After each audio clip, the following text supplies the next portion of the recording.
Hi, welcome back to the Dylan Rounds case. Welcome if you're currently here in the live premiere. I appreciate it. Today we're continuing on with the Dylan Rounds case discussions, linking on from last night. Last night's video being quite important and very interesting. In case you haven't watched it, you missed it, a link will be down below in the pinned comment section of this video. Make sure to check it out so you're up to date on everything, okay? So yeah, we're going to be continuing on today. We can also incorporate the comments and chat from last night, see if there's any questions that need answering, any additional interesting information to be read out, analysed, and I can share my thoughts and opinions on that stuff. As well, in addition today, we do have some other photos and screenshots to look at. It might provide a little bit more depth to this case and understanding of some people and associations, okay? As well, have a little bit of focus time on JD, at the time, Dylan Round's best friend. Just trying to understand why there is a level of silence, why we've not seen any interviews with that person or why they've not spoken up. We'll try and provide an explanation behind that, okay? In addition, we can also look at another topic going on in the background, away from the Dylan Rounds case, and that'll be later on in this video, to do with the Zav girl and the recent controversy going on there with her. Noticed it on Bob Farrell's channel in his community post. It was kind of interesting and maybe to some people, to some out there, shocking. I think there was the odd person actually comparing the Zav girl to Jim Terry with certain actions. Well, I guess we can find out later on today and we can hear it from Zav girl's point of view, her own statement made. I'll share that with you just to spread the awareness of what's going on in the background. And some of you might be wondering, is it necessary? Just take in mind that there are like small little links how with the Zav girl, she did cover the Dylan Rounds case at a certain point, right? And some of you will be aware of. So although it's not directly linked to Dylan Rounds case, they were around at one point and then moved on to other stuff. So we will be looking at that. Just make sure, if you're watching right now, if you're joining, make sure to stick around from start to end to fully understand everything that's being talked about, okay? Also, shout out to Cleo, Cleo the Playful Witch last night for her super chat. It's very good of her. And yeah, I think without further ado, we just move on into this case discussions and look back at the previous comments and start from there, okay? So what I'll do first is arrange it, and we go from the bottom. We've actually got a couple more comments to get through today because last night's video sparked a lot of new interest within the case and, intrigue as to what's going on with Justin Rounds, these photos appearing and then disappearing. Is it all to do with the Dylan Rounds case, a spot where Dylan was buried or burnt? All kinds of things. We start it off with Joseph Lloyd's comment popping in once again saying, "Hey Raf, I'm intrigued by this one. You're the man. Hope everybody's well. Thanks for your efforts." What were the other responses? Just some emojis. Joseph, you need to stop into chat and say hi. Hope you're doing well. So yeah, I guess in recent time we've seen the return of a few familiar faces to some people. Joseph Lloyd popping on in, returning back. King Samoan returning back. Wes Stump returning back. So yeah, I guess the interesting thing is, whilst all these different people come and go, eventually, once they do come back, I'm still here. I never left. As it just shows the extreme consistency there. Anyway, we got Cleo there with her comments. Robert saying, did Venstra have a new Polaris ATV? I don't know personally. I thought the talk about Chase Venstra in the past was maybe to do with a quad bike. Unless you can get a Polaris quad bike, because it's a brand at the end of the day, I think. Unless it's a type of off-road vehicle. But I don't know personally. If anyone does know regarding Venstra's vehicles, feel free to comment down below. We got Wrangle saying, I personally think that this barrel was used to burn some stuff of Dylan's. Key factors, okay. The thing is, this is in response to the photo. We will refer back to it later on in this video, don't worry. There was a burn barrel. Some people were saying how the inside of the barrel appeared to not be burnt. And it was like a cardboard box or something within it, prodding out. On the ground there, it looked like there was a fire. To me at the time, I thought, well, it may be more so of a fire in the past, if bits have fallen out the holes at the bottom of the barrel, or the barrel itself was emptied, something along the lines of that. I mean, when you think back to Brenner's place, his trailer near the Grangeshed property, that burn barrel at the time was emptied by the police. Don't know if they found anything or not, but because he emptied it, all the stuff was scattered on the ground, and you could see that at a later point when the likes of Glorindellen and Salty Pancakes were in the area when they visited that place.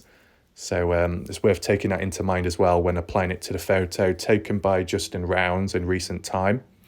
We've got a person here called Timothy Matson. Shout out to Timothy, new viewer coming on in, saying, why haven't JD said anything, or won't Candice Cooley let him? Well, I don't think it's a matter of Candice Cooley controlling JD, as, when it comes to family, they're not related, but they'll be good friends. It may be Candice Cooley, but other family members have advised Dylan Round's friends or Dylan Round's best friend JD to keep quiet, keep it cool, so the unwanted attention doesn't follow on them, because you wouldn't want that, right? And maybe the age factor as well plays a role, since at the time of Dylan's disappearance, Dylan wasn't officially classified as an adult, I believe, because he wasn't 20 or 21. And I guess some of his friends as well, if they were the same age as Dylan, would have been in the same scenario. So to be exposed to media outlets, interrogation, questioning, and maybe people on YouTube, it just isn't worth it. So the likes of the family, the parents take the flak and all the, insults, criticisms, questioning. As I said, we can talk about it a little bit more later on in this video if need be. But I can understand why some people are questioning and trying to figure out why some of the people out there who are key to being connected with Dylan in some way in the past, being friends with him, maybe in contact as well around the time, who knows. I can understand why it's like, we need to hear it from all the different sides and perspectives, but maybe sometimes it might cause more harm than good. Anyway, let's just move on. This person called Sketchy Kiwi, basically it's Andrew Culver, just his tag handle showing there. So Culver says, the pole is reflecting off something in the photo. Also, I'm pretty sure you did a video inside a drum that had stuff burn. This is that drum. Well, no, it's not. But yeah, the poles, a few people were talking about the poles, on the ground and what they were, what does it link to.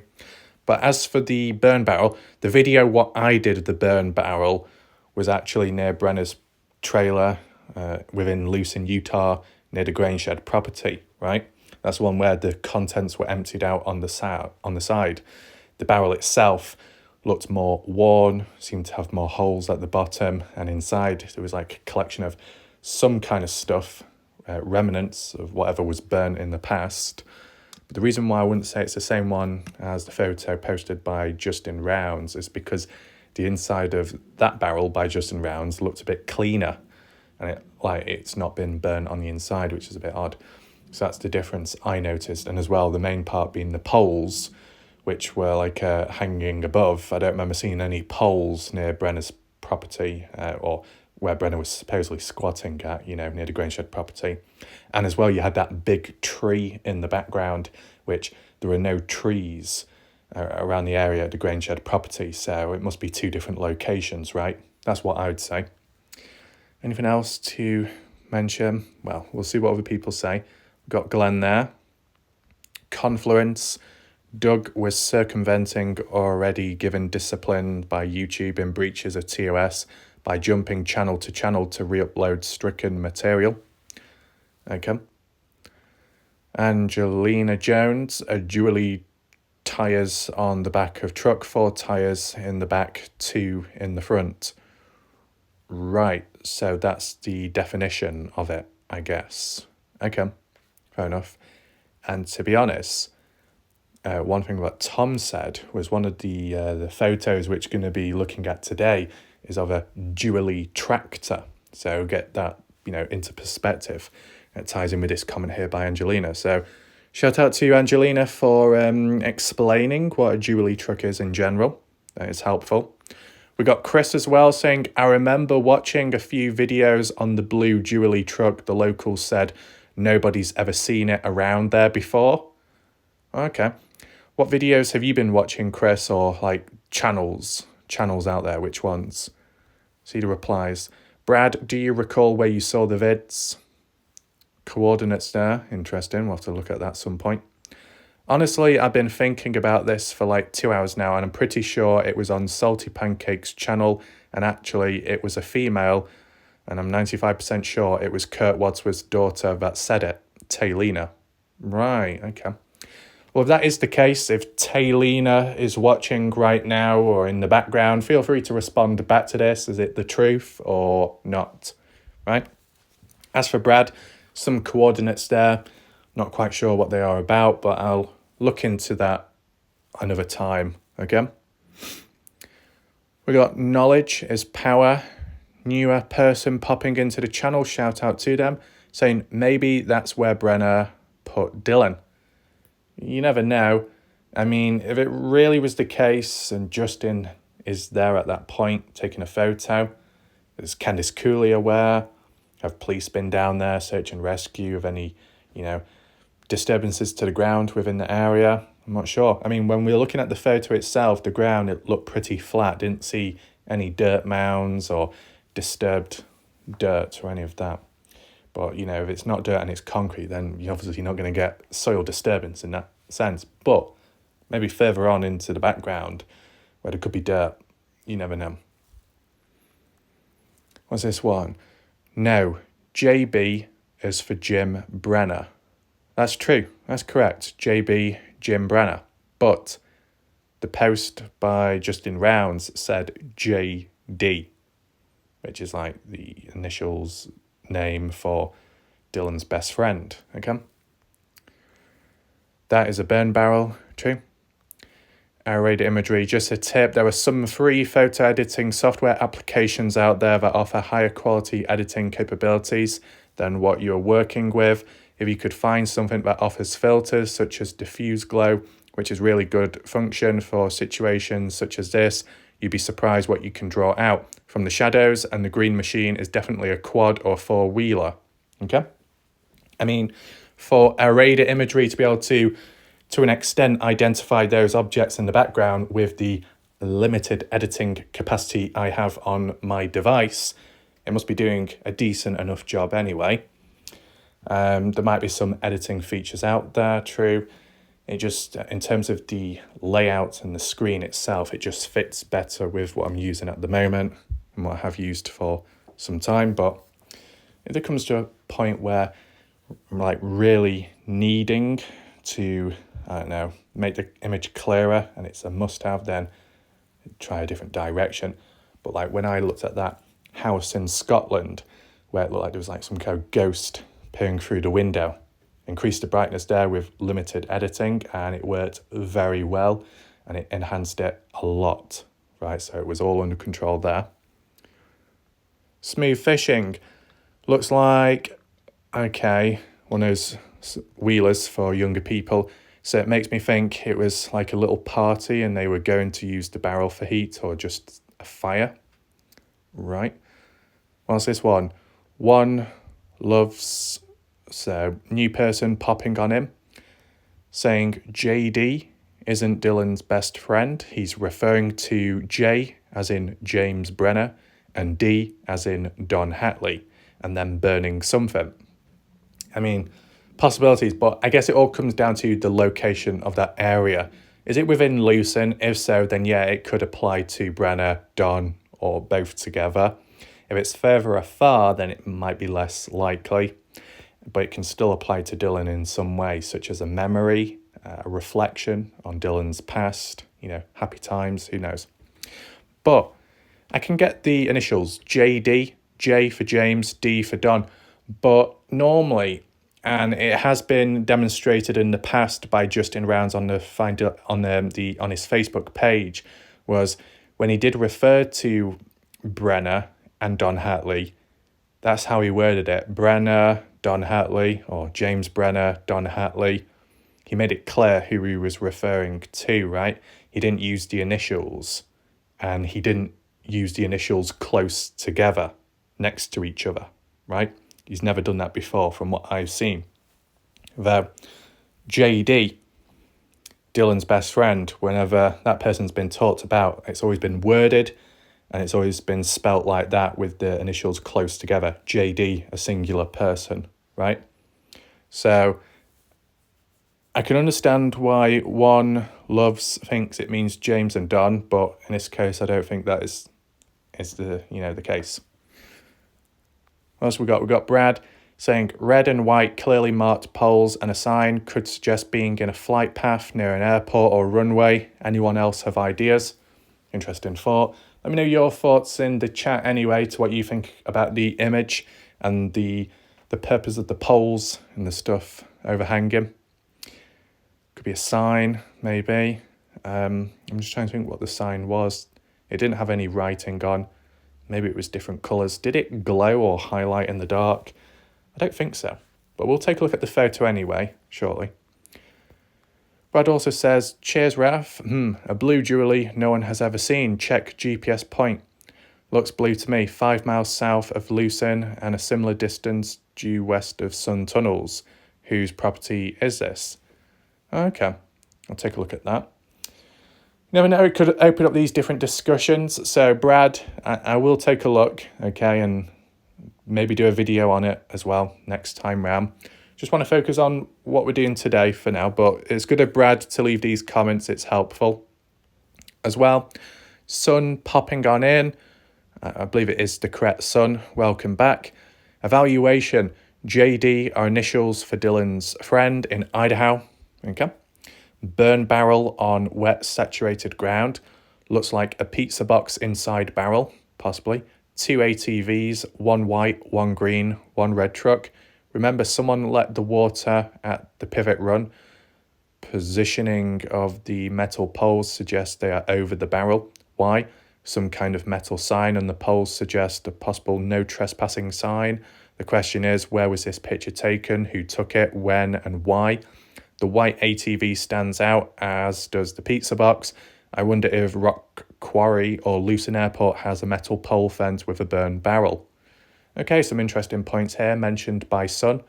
Make sure to share your thoughts in the chat to what you think of this. Do you agree or not? Or partially agree? What did I want to mention briefly though? Pizza box, yeah. Looked like it's not been burnt. Was it going to be burnt? I don't know. A bit saying who took the photo. Although it's not 100% confirmed, I would say it's probably Brenner. Not Brenner. I'd probably say it's Justin Rounds. And the reason why I say it's Justin Rounds is because the last nighttime photo taken, which was of looking inside of the grain shed property, that was by Justin as well, after a long day's worth of trying to search for Dylan Rounds at the time back in, I think, 2022. Yeah, it was. So maybe it's happened once again.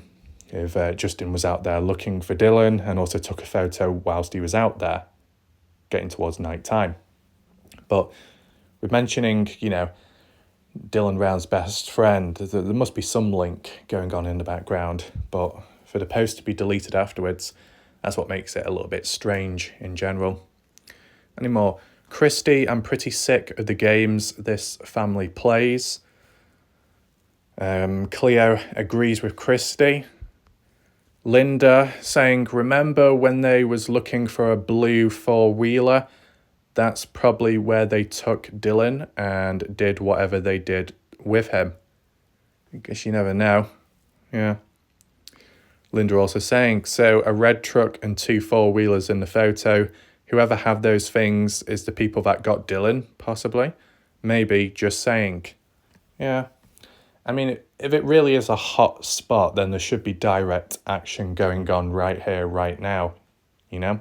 And maybe you could interpret the post being taken down, the photo as well, so it doesn't ruin the location or ruin the investigation. Something might be going underway right now. You never know, just got to think of these different possibilities. Linda saying it was a nice big black truck that left Dylan's. What? Brad, can you support this statement? A nice big black truck. So we're getting a different statement here from Linda. The witnesses at the time, Walt and Michelle, said it was a blue truck. Weezer heard that it was a blue truck as well. But Linda is saying it was a black truck. Can anyone confirm that or go against it? Let me know. Jacqueline saying, very interesting, that barrel. There's someone walking away from the back of that vehicle. Is there? Oh, right. Well, we'll have a look at the photo then, of course, and see if we can find that person in the background. If there is a person there, I wonder who it is. Might explain. Jarvis saying, we love this guy. If it wasn't for him, we wouldn't know what happened to Dylan Rounds. We all have to get this guy a round of applause. He is great. This is the #1 video, the hot list. Okay, so shout out to Jarvis Jordan. Is that it for the comments? It looks like it. I'll just double check. Don't want to miss anything. So a range of different comments. Pretty focus on the case itself. Possibilities of the image, photo, where it could be linked and how it could apply.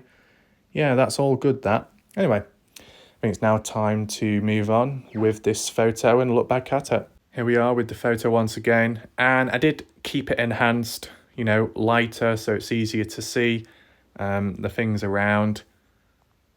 Yeah, as for the poles above, on this side, doesn't seem to be anything.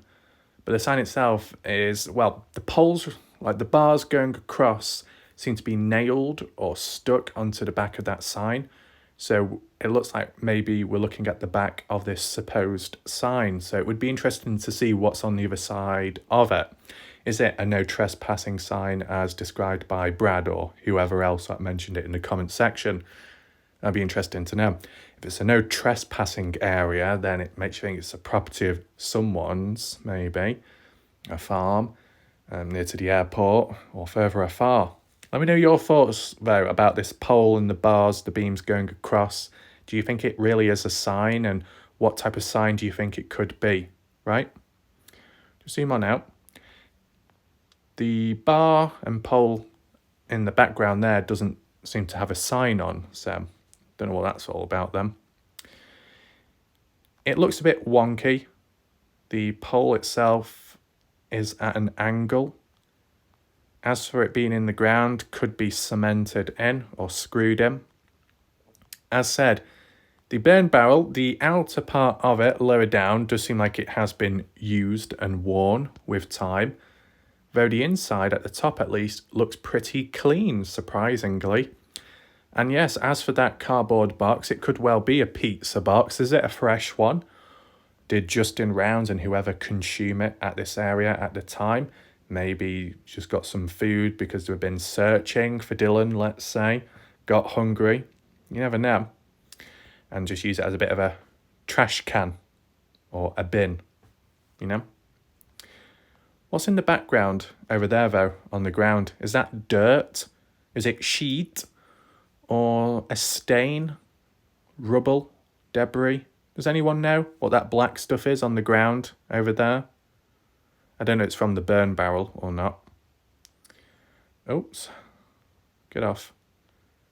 But as I said, the ground itself looks like ash, burn marks, maybe coming out of the barrel itself. It's close by, it's near to it. So it's definitely been used in the past. And of course, people have been questioning, is this the barrel used to dispose of Dylan? And just in general, likely not, to burn somebody and like into ash, it needs to be a very hot temperature. That's why you've got those specialized ovens in those, places, hospitals or whatever, right? You got those ovens and that does the job. But just a simple fire like this, it just wouldn't be hot enough to really break it all down. Well, the odd person in the chat did mention that maybe it wasn't disposing or burning Dylan, but some items. And I can agree with that. Like, that's a possibility, burning some clothing, burning some evidence. But if that really was the case, what actually was burnt then, right?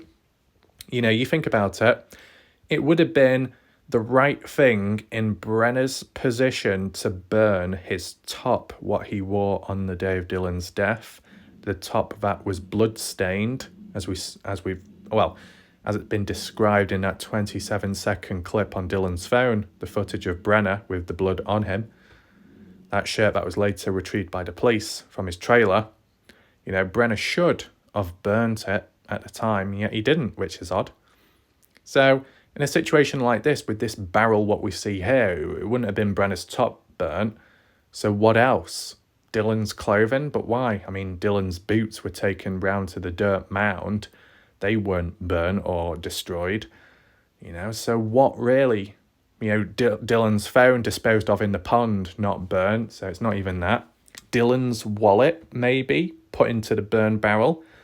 Well, yeah, but why would you just burn one item, one small item like that, and then some of the other evidence, which is arguably more important, end up being more reckless with that stuff?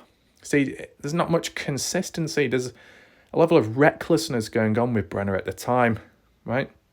Now, me personally, do I think this is the barrel which Brenner or Don Hatley used? I don't think so. Maybe if we had better clarity of this key location, the true location, then I'd be able to give a greater opinion and a stronger thought. But at this moment, it's just a little bit of a guessing game, right? Not much one can do about it. What I have noticed, there seems to be a discoloration, and I think, was it Linda or was it Jacqueline or somebody else that mentioned about the ground looking a little bit saturated, a bit wet, a bit patchy. So like there, looks a bit darker in colour. Is that because it's wet? I don't know. A little bit wet and then drier over there where it's a lighter colour. Possibilities. If that was the case, what's present within the area to cause the wetness? And why is it just around the barrel itself? Was there previously a fire in recent time and then someone had to get a bucket of water and put the fire out? That's all I could think of. Just let me know your thoughts down below. Do you think that the ground appears wet, like there's some kind of leakage? Is it to do with a pivot or a hose pipe? Let me know your thoughts. Or is it just all natural and there's nothing out of the ordinary going on? I've just noticed as well, do you know the pole? Down to a certain point, round about here, where it's in line with the ATV. When you look further down the pole, it's darker in colour, like it's also been on fire. Can you see how black the pole is? Right at the bottom, the pole is really dark and black. Almost the same colour as part of the burn barrel. So it makes me think that the burn barrel, when it has been used and there has been a fire, it's always remained close to the pole, hence why the pole is burnt itself. And it goes up to probably about there in a height where the flames probably reached, which is kind of high. Further up, untouched, but lower down does look burnt. Take in mind though, in some areas it does look a bit rusty as well. Okay, if it has rained, you take that in mind. Now, do you know, as for the background, when we're talking about that, trying to make sense of it, one person saying that they could see someone in the background walking away. What, near the trailer, near the tractor? I personally can't see anyone. It's a bit too pixelated to notice anyone walking by. But anyone in the chat, let me know if you can see a person on screen nearby. If not, move on over slightly over here. Can you see anybody? One thing I would say is that the more I look over there, it's making me think that red thing looks more like a trailer, and below it are the wheels. Maybe more of a trailer attachment used to go onto the back of a tractor when farming. And then over the other side of the white ATV back there, to me it looks more like a shed, like a small shed. I could be wrong. I mean, it could be a tractor. It could still be a tractor, but looking at the side of it, it looks like there's a panel or like an opening, a window, and then on top, a white roof. You get what I'm saying? Why does it look like... I mean, you can't see the full angle of it, but when you look at it quick, okay, and you forget about the trailer behind it or just in front of it, it does look like a shed with a window, maybe on the left-hand side, and then a door on the right. And then on top is the roof at a slight angle, maybe corrugated. Let me know your thoughts in the chat right now. Do you think that is a little shed, or do you think it could be the tractor itself? I want to know your thoughts. Can't see any exhaust or pipes on the side as what some tractors do have. The trailer itself does look like it's overlapping, as if it's in front of whatever it is, so not actually behind it. If it was a shed, does that apply to the grain shed? No, the grain shed's greater in size. Any other sheds? Well, I mean, you could put a case across and say, was it that very small shed of Brenner's near to the grain shed? Maybe. But my question would be, why do you suddenly have poles here? Why do you have like these vehicles? They were never here to begin with, so why have they just suddenly appeared? Kind of odd. The only other thing that I would say is that barrel, if you was to apply it, let's just say, to the grain shed property, the barrel was closest to Brenner's trailer, and then past that was the tiny little shed of Brenner's, and then past that was the grain shed property. So at least from the barrel to that shed over there, it's in the right direction, but I don't know as for the compass which direction we're looking in right now. If we were looking north, then that would be correct, and you could say there is a link, but we don't have the compass or coordinates, so it makes it a little bit difficult. But I'd say just by looking at this photo once again, it's opened up some new discussions and different points of views which weren't looked at originally, so that's all good as well, interesting. And also about the poles and the potential sign above as to where it could link to. If it was at the airport of Lucin or nearby, is that a new lead, a new suspect in the case? Who knows? As I said, there's been a level of silence here and there with some people. The same about JD has been a bit too quiet. Best friend of Dylan, what's he doing? Why has he been quiet? You could say the same thing about Ivor Zadovsky, another individual that lives or lived in Lucin. He was a bit quiet too. He's not done any interviews, not at all. So, makes you think, right? Should we move on? Okay. So, yeah, let's just have this little bit of additional focus time when it comes to JD, Dylan Round's friend, best friend at the time. I believe it was JD that was with Dylan Rounds and Candice Cooley when they went on a trip in the past to Hawaii. I think that's correct. If slightly wrong, feel free to correct down below. But I'm sure that was the case.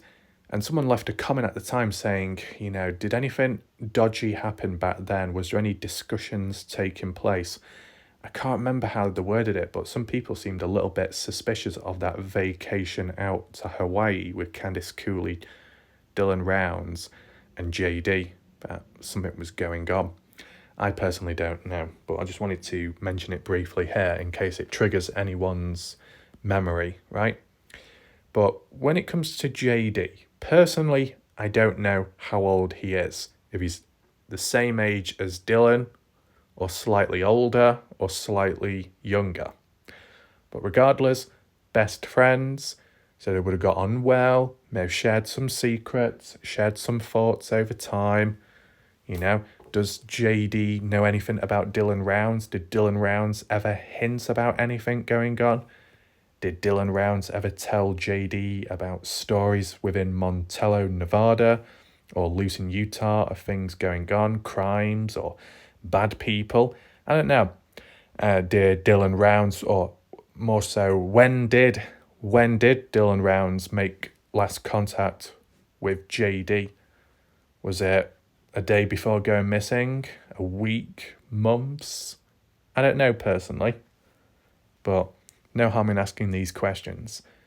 Of course, if anyone does know the answer, feel free to leave it down below in the comment section where it will be publicly viewable and then other people can see it themselves if you do have an answer, right?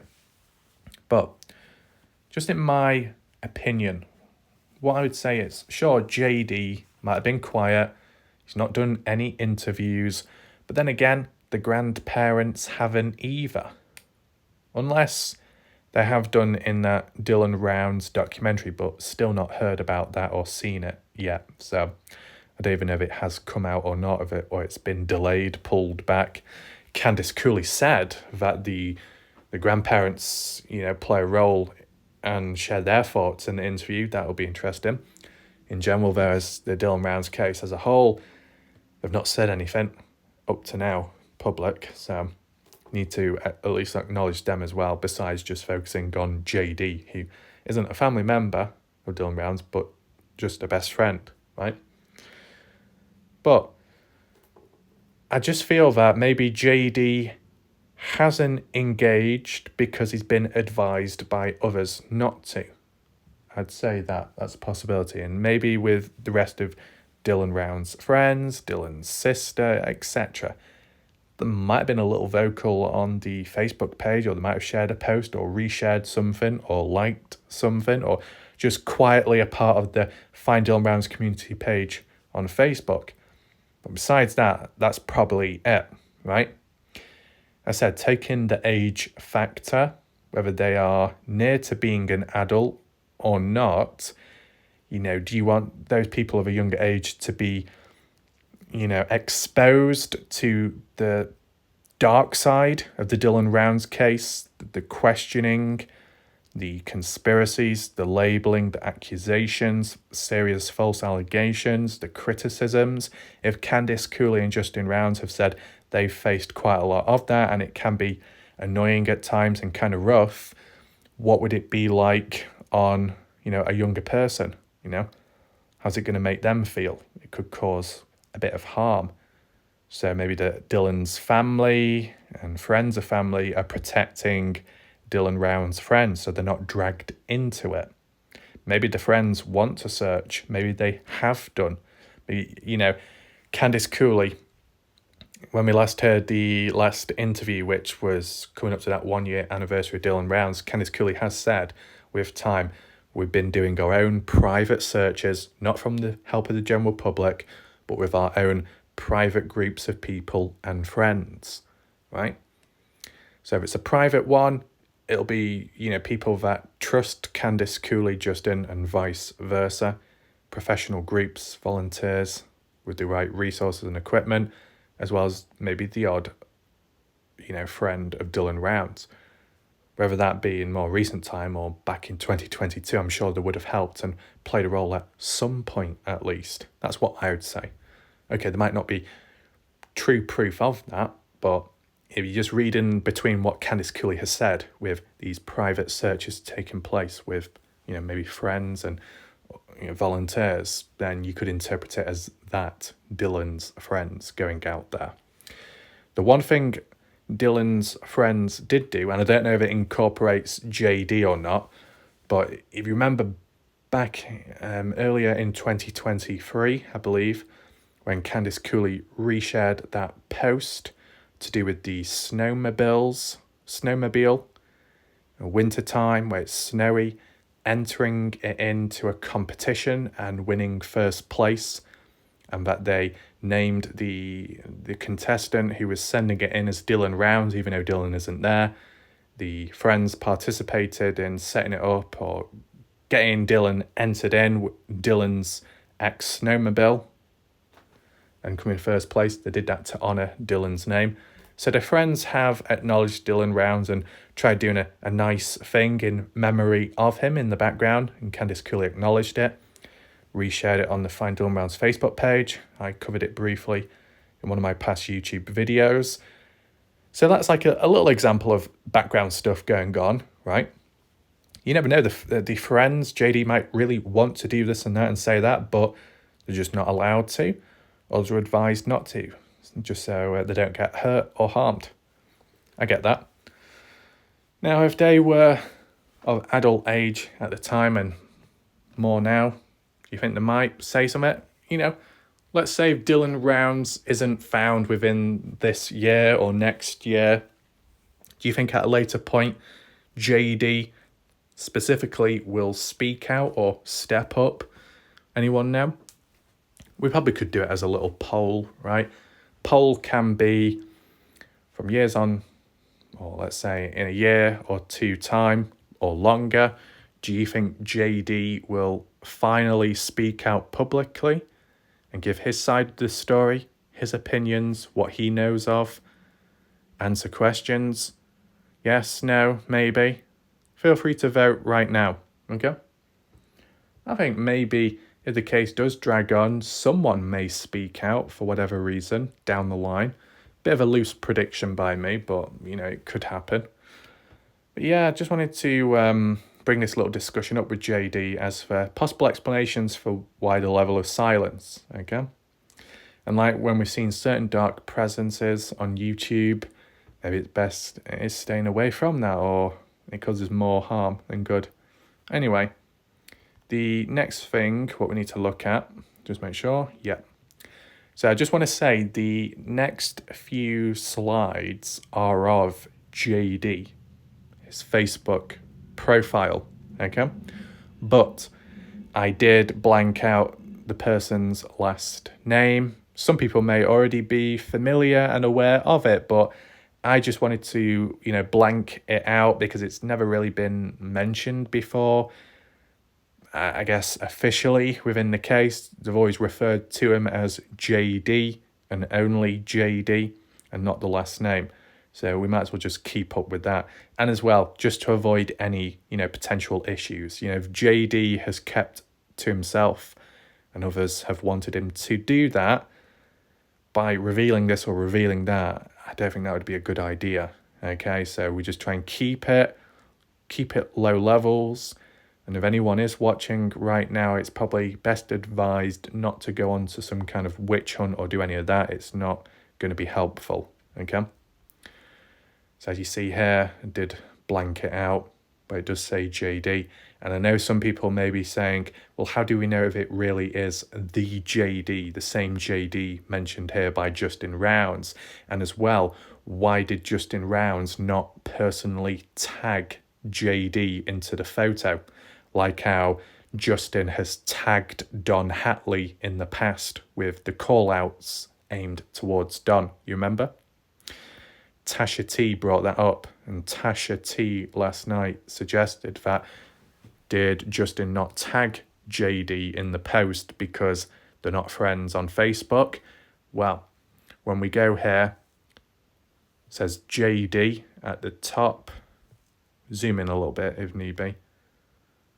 Says JD at the top, gender, male, and friends with Candice Cooley, Justin Rounds. So I think that pretty much gives it away, right? The name checks out there. The last name does check out as well from what the odd person has said in the past. But I said I just wanted to keep it low levels for now to avoid any trouble or tension. And as well, we've been friends with Justin Rounds, Candice Cooley. That makes sense as well, right? Because, oh yeah, and as well, I did type in Dylan Rounds, and JD was friends with Dylan Rounds as well from what I remember. So, they got the connections, got the friendships, contacts all there. That checks out with one another. And this person's called JD. And that person has been, labelled as JD in the past, right? So this is all the same person and the person, Dylan Round's best friend, right? Just wanted to let you know about that. As for this photo, it's just an old one. JD profile picture posted 3rd of December 2019. Now, one thing I do want to say is, looking at JD's profile, he's not active or not for posting stuff on Facebook. I believe the last time he posted something was in 2020. That's kind of old, right?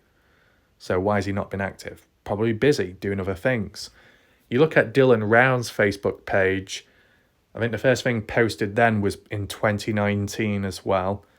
Last thing posted was in 2021, tying in line with Dylan's TikTok page as well. So it's interesting how these people have got accounts on different social media platforms, but as for the content posted, it's in the past. It's not up to date. Not even 2022, before or after Dylan's disappearance. That's what I find interesting.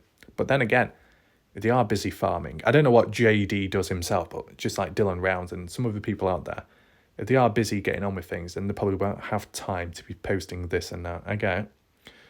But just for it to come to an abrupt end of no more updates or photos, I mean, it could have been active at a point in time in the Messenger part, because Facebook does have the Messenger app service. So there's always that could have been used, okay? But as for this photo, kind of blurred it out just a little bit because it looked a bit dodgy. But back of a truck. Now, whose pickup truck is that? Well, I don't think it's Dylan's because it's not red.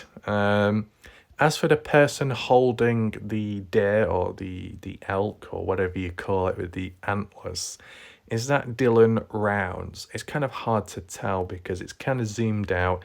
He is wearing a cap, which is concealing his face a little bit with the shadows. Either that is of JD or it's somebody else. What I do want to say is, though, this photo, this profile is all publicly viewable, public information. It's not private, it's all public, okay? When I first saw this photo, 2019, I was thinking maybe this is of Dylan Rounds, but I could be wrong, okay? If anyone does know, feel free to share your thoughts. Obviously, they've been hunting, hence why you see that there. Yeah, it's just like an old photo, but just wanted to point it out in case it sparks some interest to some people. What do we have next? Oh yeah, so returning back to this post by Justin Rounds, for it to be deleted shortly afterwards, it makes you think, was it a mistake on Justin's end? He wasn't supposed to let anyone know. My question would be, with JD being mentioned in the comment section here, Justin Rounds must have been expecting JD to know about this or to respond back to it, yet why did Justin Rounds not tag JD when they are friends on Facebook, unless it's not vice versa and it's only one way? Or just a simple fact, as we saw here, posted 2019 and then the last post was in sometime in 2020 because JD isn't active on Facebook. It's kind of pointless tagging him in post on there. So Justin thought, JD's probably not going to get this post or hear about it, so there's no point. It also makes you think, why did Justin post it public if it was to do with JD and it was only something JD would know about? Why not post it to JD in the private DM section, direct messenger service on Facebook? You get what I'm saying? Maybe that explains why it was taken down, because it shouldn't have been public, the photo. Different ways of interpreting it, right? So yeah, we've got this image here. Now, as for the next one, okay, the next image to go on to was posted before this image, right? So this image was posted like 2 days ago. The next one, what we're going to look at was, I think, the 28th of June, Okay. Yeah. Oh, 29th of June. Apologies. Not that far back, right? We're in July now, and this was the 29th of June. But I'm just wondering, is there any link with this photo which is applied to that? We see that in the background, that vehicle, which could be a tractor with a trailer or just simply a trailer. It appears red in colour. We refer to this image. Do we see anything behind it? Not really. Does that tractor, John Deere, show up in this image? Can't really tell. I mean, as for that in the background where I said, is it a shed or is it a tractor? A white roof with a window on the side. Is it of this? It's got like a window on the side. Or is it what's behind it? No, because it's too long in length. It's not the same length as that. Apologies about moving around quick. So 29th of June, posted by Justin Rounds, and it said hashtag Dylan's Legacy. So is it just because it's farming equipment, because it's to do with a tractor, a John Deere one, and Dylan Rounds was known for using a tractor? Is this Dylan's own tractor that was used in the past, taken away from Dylan's farm and in possession of Justin Rounds now, and reflecting back on it? Maybe. But what about the location though? What's the location? Is it in Lucin, Utah, or in Idaho? Definitely, the theme of this photo is obviously in relation to Dylan Rounds, hence the hashtag Dylan's Legacy. So is this more so reflecting on the past, as for the environment, location, or just simply reflecting back on the type of farming equipment Dylan Rounds once used? You know, something like that.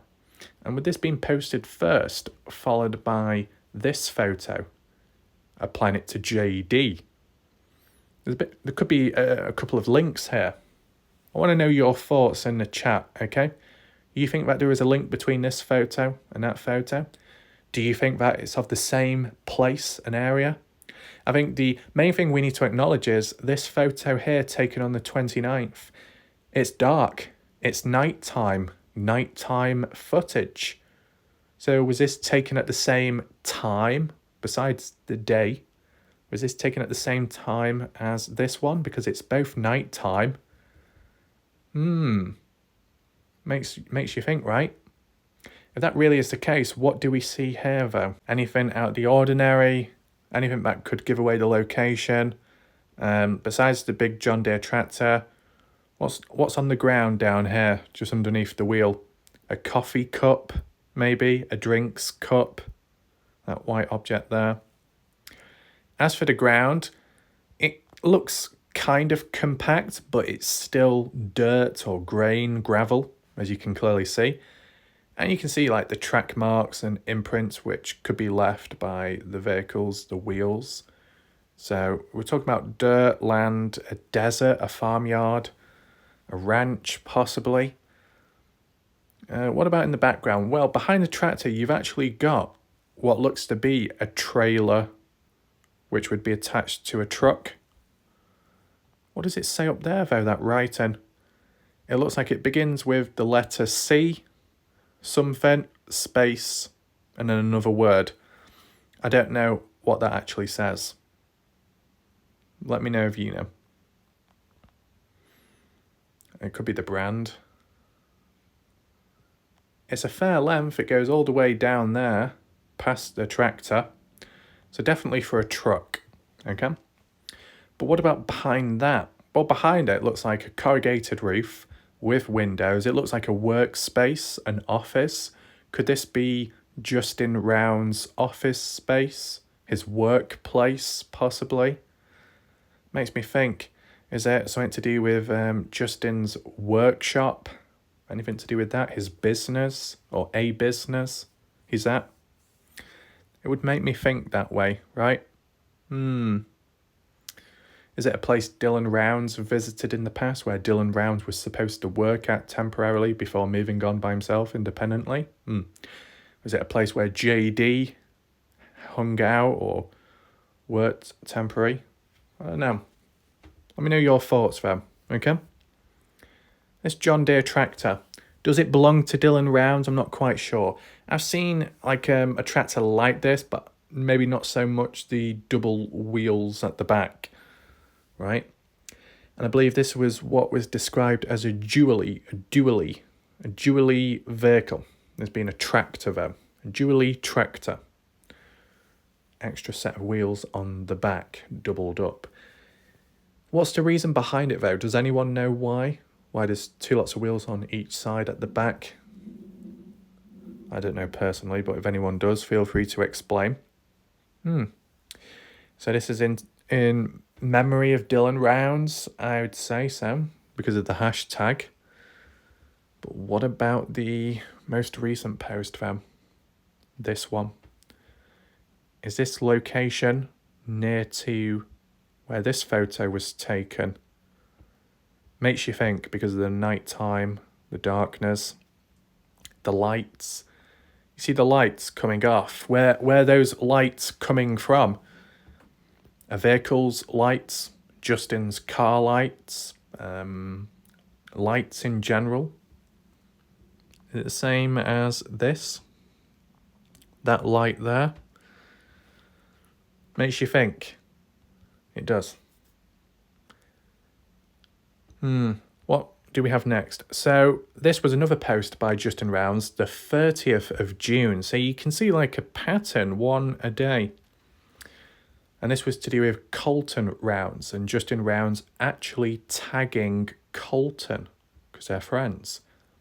Colton Rounds being one of the brother of Dylan Rounds, who I believe is a bit younger than Dylan. As for Colton's name, that has been talked about publicly, so don't get too much into a tiff or a fuss. Colton's name has been publicly talked about on No Thanks channel when Candice Cooley was present. Candice Cooley and No Thanks did have a public discussion live about Colton and what Colton was getting up to with farming and stuff in the background. So that's all public there. Just wanted to acknowledge it whilst we're talking about this. As said, all these posts are public, and like this one is still up on Facebook. All publicly viewable. The caption of this though, just in saying that, look at this boy of mine, Colton Rounds, out getting stuff done. Planting corn after Triterian, I think it meant the seed. What is a weekend when you have dreams of being a success? So it's like acknowledgement, reflecting, acknowledging Colton. But the reason why I wanted to share this with you, like the photo, for example, is just like as a visual interpretation as to how it may have appeared in Lucin, Utah at the time, right? We're playing back to Dylan Rounds, okay?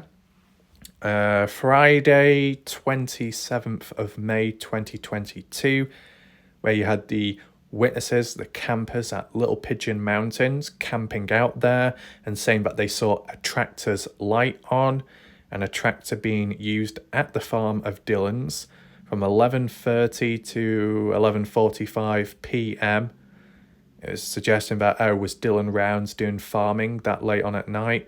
Was he like planting seed or something? What was he really getting up to? And was it really Dylan to begin with? There's some of the questions going on about that. What we see here is Colton Rounds doing the same thing. Different time, different year. But obviously you got to take in mind the season at the time and how it could appear at night.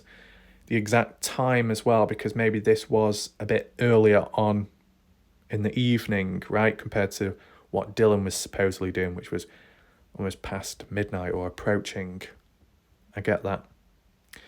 I just wanted to share an image like this with you so you get an idea of what it actually looks like. I mean, in the darkness, okay, in the background, it's pretty dark. Can't really see too much. The sky, though, is still pretty light, so it could imply it's earlier on in the evening. I get that. But just like on the spot, because it's in relation to, the Dylan Rounds, well, Dylan Brown's brother, Dylan Brown's case in a sense, Dylan's legacy, just so you get an idea of what it could have looked like if Dylan was in the tractor or if you was the witness watching it happen at the time, how it could look like from a distance as well.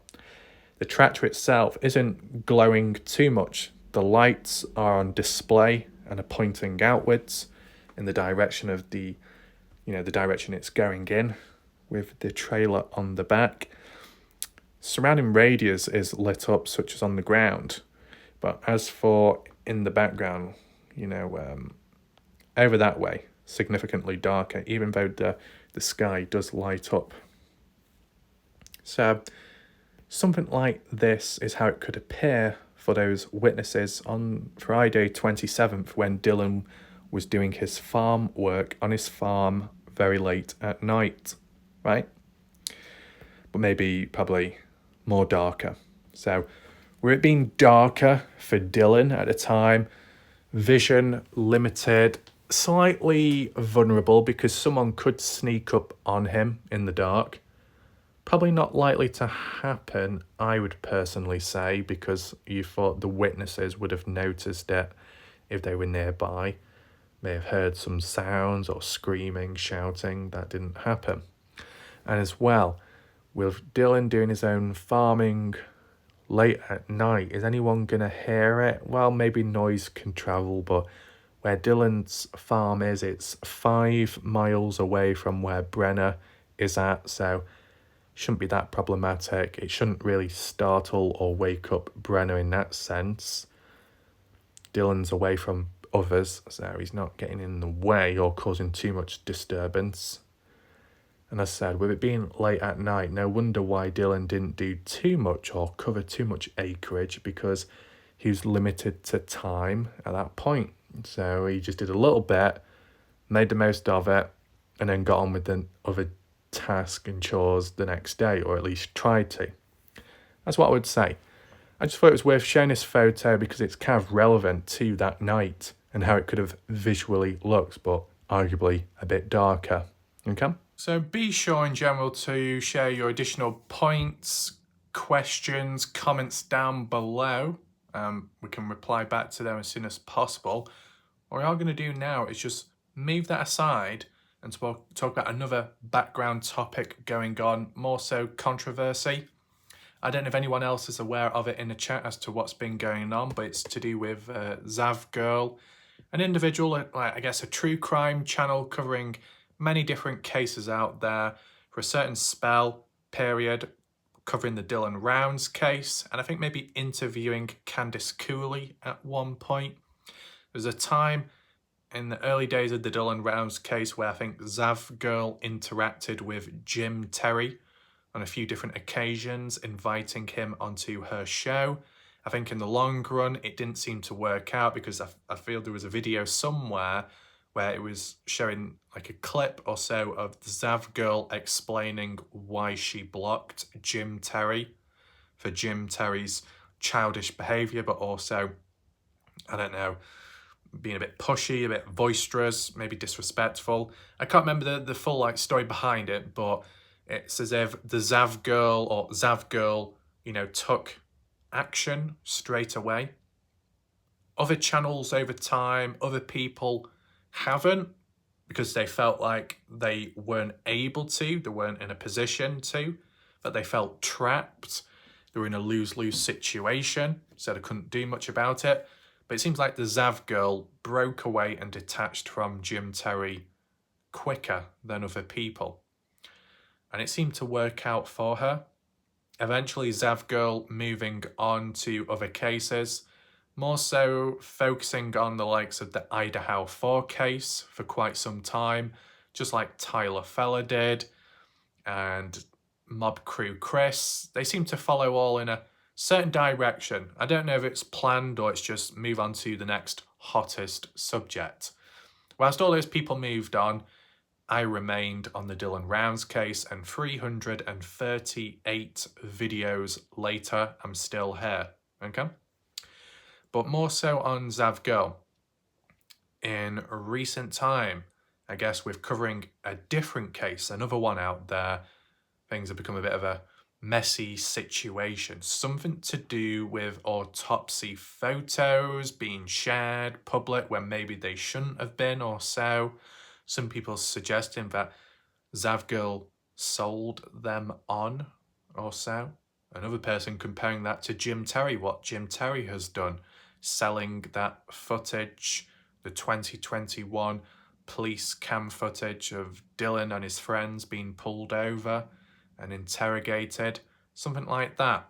Well, we can get a better understanding of it if we look in the right direction. And what I want to do is share with you from in a third party way of what some people have been talking about, where I first heard it talked about, which was on Bob Farrell's community post, which is a bit different, but we'll look at that first of all, okay, because that's how I heard about it. And then we'll venture closer to the epicenter of what the Zavgirl has had to say about it, her actual statement, and see what other people think as well, okay? So, if you have suddenly joined, welcome. If you are new to this channel, coming on in for the first time, maybe because of who it's talking about, the topics of today, fine, welcome. It's probably best advised for you to rewind back to the start if you are interested and want to learn about the Dylan Rounds case, so you don't miss a single point, and we go from there. If you are still watching, that's good, appreciate it. We'll head on over now, back onto YouTube itself, and look at these discussions and see if we can get to a conclusion. And as we do go along, share your reactions too. Here we are on Bob Farrell's channel in the community section. Take in mind, this is all public information before anyone in the background gets their head in a twist. Bob says, whatever.com news, crime and justice. Who are Zavgirl and Natasha Cooper, true crime YouTubers blasted for selling Autopsy of Gannon Stauch by Kunnel Day, published on 2:44 PST, July 10th, 2023. So it appears to be a link there. I guess we should check it out. Right, so here's the article from following on from the links provided by Bob Farrell. Title reads, Who are Zavgirl and Natasha Cooper, true crime YouTubers blasted for selling Autopsy of Gannon Stauch? Wow. I mean, we'll obviously need to read the details to come to maybe a conclusion, but the way it's worded here, blasted for selling autopsy photos, that sounds a little bit bad in a sense. I can see why the odd person in the background were making comparisons with this and Jim Terry when it comes to selling stuff in the background, such as key material evidence or so. Anyway, we'll begin reading. On the left, Zavgirl. On the right, Natasha Cooper. It says, I think it might give a bit of a backstory as well to the case, so we'll just read it through, try our best to understand, because this is all on the spot, and be sure to share your opinions in the live chat, okay? It says, Denver, Colorado.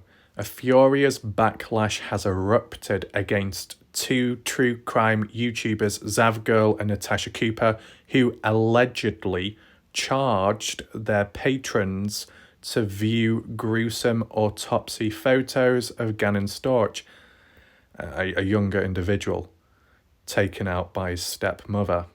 Okay, so it's quite a sensitive subject. And if there are autopsy photos of a person of a younger age, that does seem seems a little bit. But I'll tell you one thing, okay? The platform these photos have been posted on, I can understand why and why they haven't been done on, let's say, YouTube, just for that purpose, okay? I don't want anyone to misunderstand. I don't want anyone to twist it. So make sure you are listening right here, right now, because this is very serious. Likely the reason why these autopsy photos, besides the paywall aspect, were shared onto, Patreon compared to YouTube, is simply because YouTube and their guidelines probably wouldn't approve of it, and may even shut your channel down, right? Or restrict the video so no one can view it, or have it taken down by someone. As you know, YouTube policies, they can be pretty tight and secure. And when it comes to certain subjects that are very sensitive, they do react quick. So I can understand why some material, some videos in general, in life, with other channels out there, besides true crime, would be posting them elsewhere. Maybe on a platform where there's not as much censorship. On Patreon, where it's a bit more private, but people can still have access to it. Now, if you're applying it to the situation here, true crime case, person of a certain age, quite sensitive, the topic, and actual autopsy photos behind a paywall, that does seem a bit rough. It does seem, to some people's mindsets out there, morally corrupt or bad, if we're just making it simplistic in terms of terms and words, okay? Putting evidence or material behind a paywall isn't good in a sense to begin with. Just like the Dylan Rounds case. A different case, yes, but still true crime. And there was some material out there here and there which has been locked behind a paywall of different channels out there, whether it be Salty Pancakes, whether it be Lance Kelly in recent time, or Jim Terry. By locking it behind a paywall, it's successful for them, short or long term. But as for the general public wanting to learn about a case, it's not as possible, right? So it becomes a bit problematic there, and maybe to some people, the way they vision it, unfair. But when it comes to autopsy photos, maybe it will explain it more down below, but when it comes to autopsy photos, it seems like a private thing. It shouldn't be leaked. It shouldn't be released to the general public unless, I guess, it may be of an older age and the case has already been solved and it's years later. You know, were these autopsy photos leaked and going against the protocol in its own right? Maybe. And then putting a charge behind it doesn't sound too good either. Now, if the Zav girl was basically putting these autopsy photos onto a different platform so people could view it just simply as that, because it wouldn't be possible on YouTube due to TOS, and providing the autopsy photos were already publicly viewable, or it was allowed to be shared, then maybe it wouldn't be as bad. But as I said, I don't know the full story at this moment in time of speaking. My opinion may well change by the time I finished reading this. This is all on the spot. This is raw first time reactions.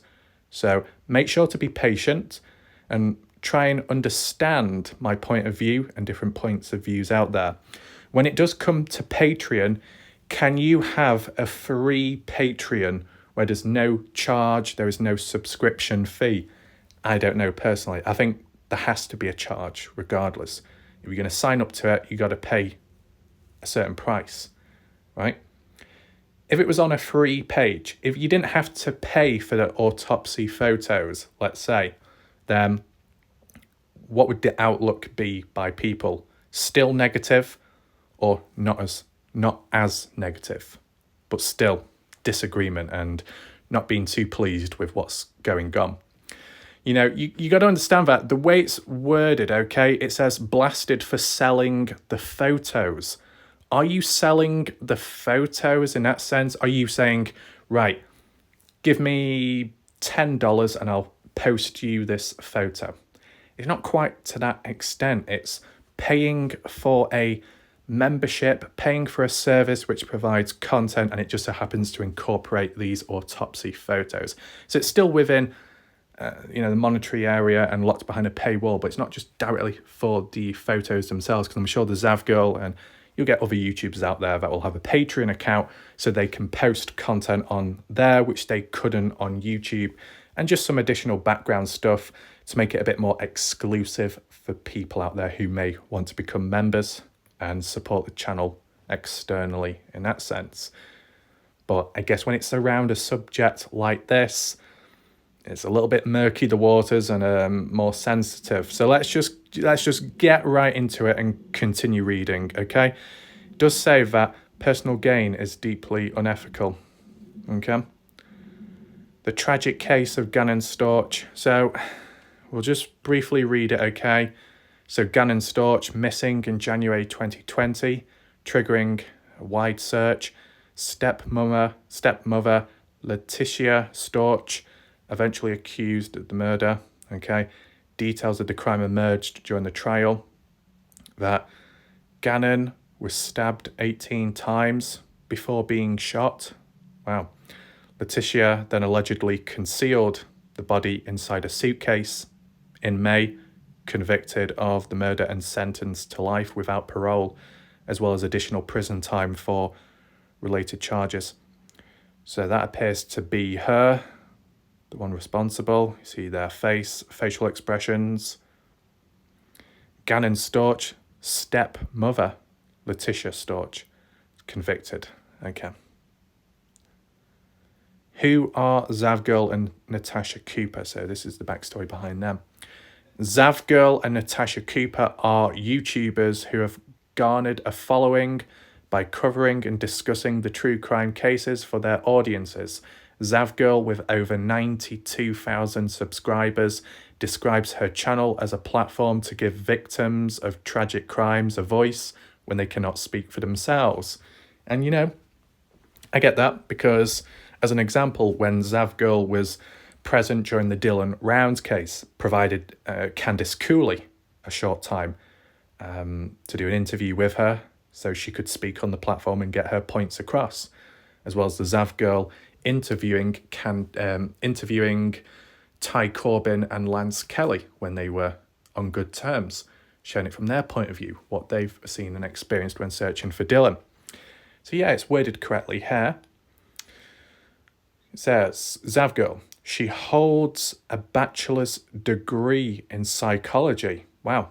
And aims to engage the community in discussions to gain new insights into human behaviour. Natasha Cooper, on the other hand, has a smaller subscriber base with around 2,000 followers. Her channel focuses on creating awareness and discussing both solved and unsolved true crime cases, welcoming respectful differing opinions and engaging in discussions with her viewers. Yeah, that makes sense. I can understand that from that point of view. Okay. But the bit where it says the Zavgirl holds a bachelor's degree in psychology, me personally, I would have never have known. But then again, I don't really watch her channel, so I wouldn't know. But from what other people have said over time, yeah, you'll always get people that will hate a channel or person, give criticisms out. But one pattern I saw, a short burst of it, with people saying how the Zavgirl seems to be completely clueless. She has no idea what's going on or what she's saying. She's clueless. Now, obviously, that's just opinions at the time. Many other people supporting Zavgirl and praising her for how she covers stuff or saying that she's a nice individual or so. I mean, maybe I looked at the odd video or clip of her talking and I was like, okay, fair enough. Like talking it through bit by bit, trying to work it out on the spot, make sense of it. Live streams, raw reactions, a little bit slower, not as smooth, not as edited because it's all live. So maybe you could interpret it as working it out in one's mind. You know, Zavgirl demonstrating introspection on the spot without it being covered up with the glitter and editing features. Yeah, I get that. But with a person holding a bachelor's psychology degree, pretty deep, requires a bit of focus, time, effort, knowledge, understanding, perception, empathy, the lot. And then to be caught up in this type of drama seems complete opposite. Doesn't sound too good. Let's continue reading. Zavgirl and Natasha Cooper have Patreon profiles where they offer exclusive content to their subscribers in exchange for a fee. However, they now face severe backlash after allegations surfaced that they utilised the Gannon Stauch's autopsy photos to make money. Screenshots circulating on social media show Cooper's update on Patreon, stating that she would be live streaming crime scene and autopsy photos of Gannon Stauch. The post indicated that only subscribers at the $3 level or above would have access to the live stream. Once again, in that case with... is this to do with Cooper more so? Yeah, Cooper. Cooper was incorporating the photos, which are sensitive, which would probably not work with YouTube's policy, so having to do it elsewhere, right? And doing it in a live stream with other discussions. Yeah. I mean, as said, if the charge wasn't there, if it was all free, there was no money made, none of that, then what would people be thinking? Would the opinions still be the same? If so, fair enough, a level of consistency. But if people changed their opinions and said, oh, well, it's not bad, it's not behind a paywall, no money is being made, it's okay, it's fine, then it would be a little bit hypocritical, because I think what people need to realise, okay, forget about Patreon, because you can still apply it to YouTube. I know. When it comes to YouTube, let's say more so with Zav Girl, with the following she has and subscribers.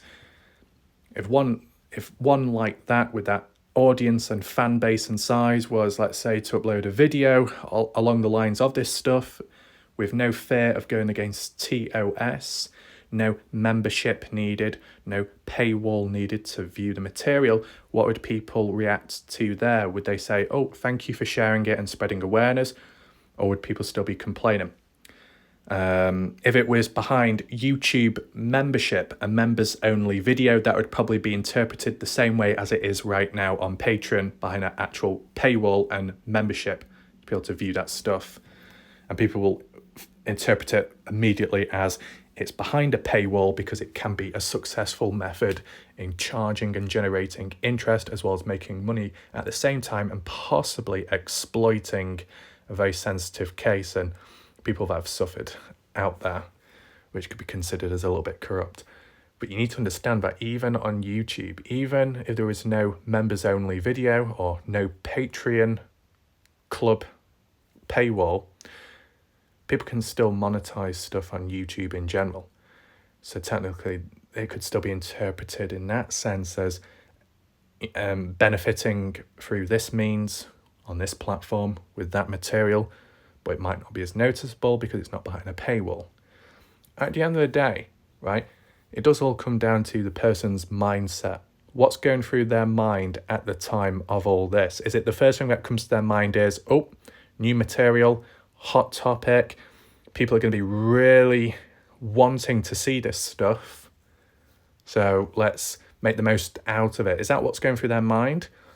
Or is it more genuine as in, oh, okay, so we've got this, try and spread awareness just to allow people to understand it and so on. I guess it all comes down to that, as well as the position of, are you in the position? Are you even able and allowed to share this type of stuff public? Yes or no? Because that would be the next, key thing. And to be honest, one thing to acknowledge, whilst it's okay to call out Zav Girl or call out Cooper, you technically, you should also be calling out all of those viewers out there that were so desperate to see these autopsy photos. Aren't they just as bad as these creators that have locked it behind a paywall in the first place, and that the audience members are willing to pay for it to view this sensitive stuff? It's a very messy topic subject because there's so many different ways of interpreting it, right? And there's also many areas and room for appearing as a hypocrite. So it's a bit awkward. That's what I would say, okay? But let's just continue reading, if there is any. Social media backlash. Understandably, social media users expressed their anger and disgust at the content creators for profiting from a tragedy involving, of a younger person. Twitter was flooded with condemnations directed at Zav Girl and Natasha Cooper, condemning them for their actions of despicable and exploitative. Right. One user tweeted, That fact that people are putting FOIA, whatever, autopsy photos of Gannon Stauch behind paywalls makes me sick to my stomach. Went through enough at the hands of Natasha. He doesn't need to be exploited in his death. It's not right. Okay. I said, this person is frustrated, I get that. But all I'm saying is, if these autopsy photos, if they weren't behind a paywall and they were just covered public in a public video, would people still be complaining and saying it's sick, it's messed up, or just saying, oh, thank you for sharing? You get what I'm saying? I mean, personally, my opinion, okay, if I was in a situation, if it came to autopsy photos, and especially if it came to a certain age, I think the first thing that would come to my mind is, ooh, this is a bit awkward. Ooh, because it could be like in my mindset of, in a certain situation, to spread awareness, to let people know, but then at the same time, a little bit messy. Is it really needed? There'd be a lot of hesitation going on in my mindset, because I'd be thinking, well, the person's passed away, that's already happened, this is already underway with the court stuff, so do we need to look at it when what has already been done has been done? And then as well, I'll probably be thinking about the age part. YouTube could cause more problems. It could also cause backlash from other people who are a bit sensitive and to all that stuff. I think it would cause more problems. The original idea in my mindset to spread awareness, could be acknowledged by other people, but then it could definitely be misunderstood by many others. So I probably just wouldn't risk it at all. I wouldn't even bother. I don't even have Patreon. I just wouldn't even use it personally. Okay, just in general, because you think about it, locking stuff behind a paywall, it just doesn't seem right. It's alienating people. It's not good. Unless you're doing like special private videos or so to acknowledge people that are supporting the channel, I get that. But as for like cases and information, it should be public. If you're in a position where that information is already public, or you're given permission to share it public, then that's what you should follow through with, and not go off down your own little route and then start locking it behind this and that, because what good does that do? It seems a bit selective. It seems a bit like a hierarchy, and that will cause its own issues down the line, right? You combine that with the issue of the sensitive topic. It's literally a no-go. No point even trying or attempting, because it'll just backfire, right? However you mean for it. Even if you mean good with the intentions of uploading it, many of the people probably won't see it that way. Causes trouble. If the Zav girl, let's just say, did it on Patreon because she didn't want to harm a YouTube channel, I think it's probably still not gone well with this backlash, which you never know, could lead to her channel being taken down. I don't know. Anything's possible, right? Anything else? Was there another comment here? Yeah, another comment read, this is the new low for true crime. It's absolutely despicable. Dignity and death. Yeah. The fact that people are putting... Yeah, we saw that, didn't we? Laura Richards. This is a new low for true crime. It's... Okay. Natasha Cooper. Okay. So this was actually a post by Natasha Cooper. Public. I'm going live on Patreon to show true crime scene pics and autopsy photos of Gannon Stauch. Anyone at the $3 level or above will be able to view the live. If you are not a member and are interested in joining Patreon, then you can do. This show will be starting at 8:10 p.m. See, there's the thing. The way it's been worded here with the money, the dollar sign, the link, the encouragement, the persuasive language, it does seem driven in that direction, which is unfortunate. It's not like worded as, hi everyone, we are going to be covering something. It's pretty sensitive, with a level of respect. If you want to join on in and, take a look at it, feel free. If it was worded something like that, maybe it wouldn't seem as bad, but I don't know. The language here just seems very driven in a particular unfavourable way, as other people would suggest, okay? And this was on Twitter, I think. It says, many users urged Patreon and YouTube to take action against Zavgirl and Natasha Cooper, calling for the suspension of their accounts. The exploitation of murdered autopsy photos were deemed morbid, damaging, and unethical, with demands for the creators to face consequences for their actions. Yeah. I mean, you could ask yourself, what good does it do looking at these autopsy photos? You know, behind the scenes with the authorities and the ones in charge in those roles, they've done the autopsy, they've done their analysis, their checkup, what now, right? I guess my only other question would be, let's say it was a different case. It was of a fully grown adult murdered, autopsy photos sold behind a paywall. Would there still be a level of uproar, yes or no? Or is it all just simply because of the age within this? You know, certain factors can drive opinions at times and feelings. I get that. So is that what we're experiencing here? But I think overall, though, the fact that the case in the past, you know, I don't know if it has it been truly solved or justice truly served. I guess to an extent, right? What's done is done. Why go back to it now? Why look back at photos now? That's my thought. That's my questioning. What good would it do? I mean,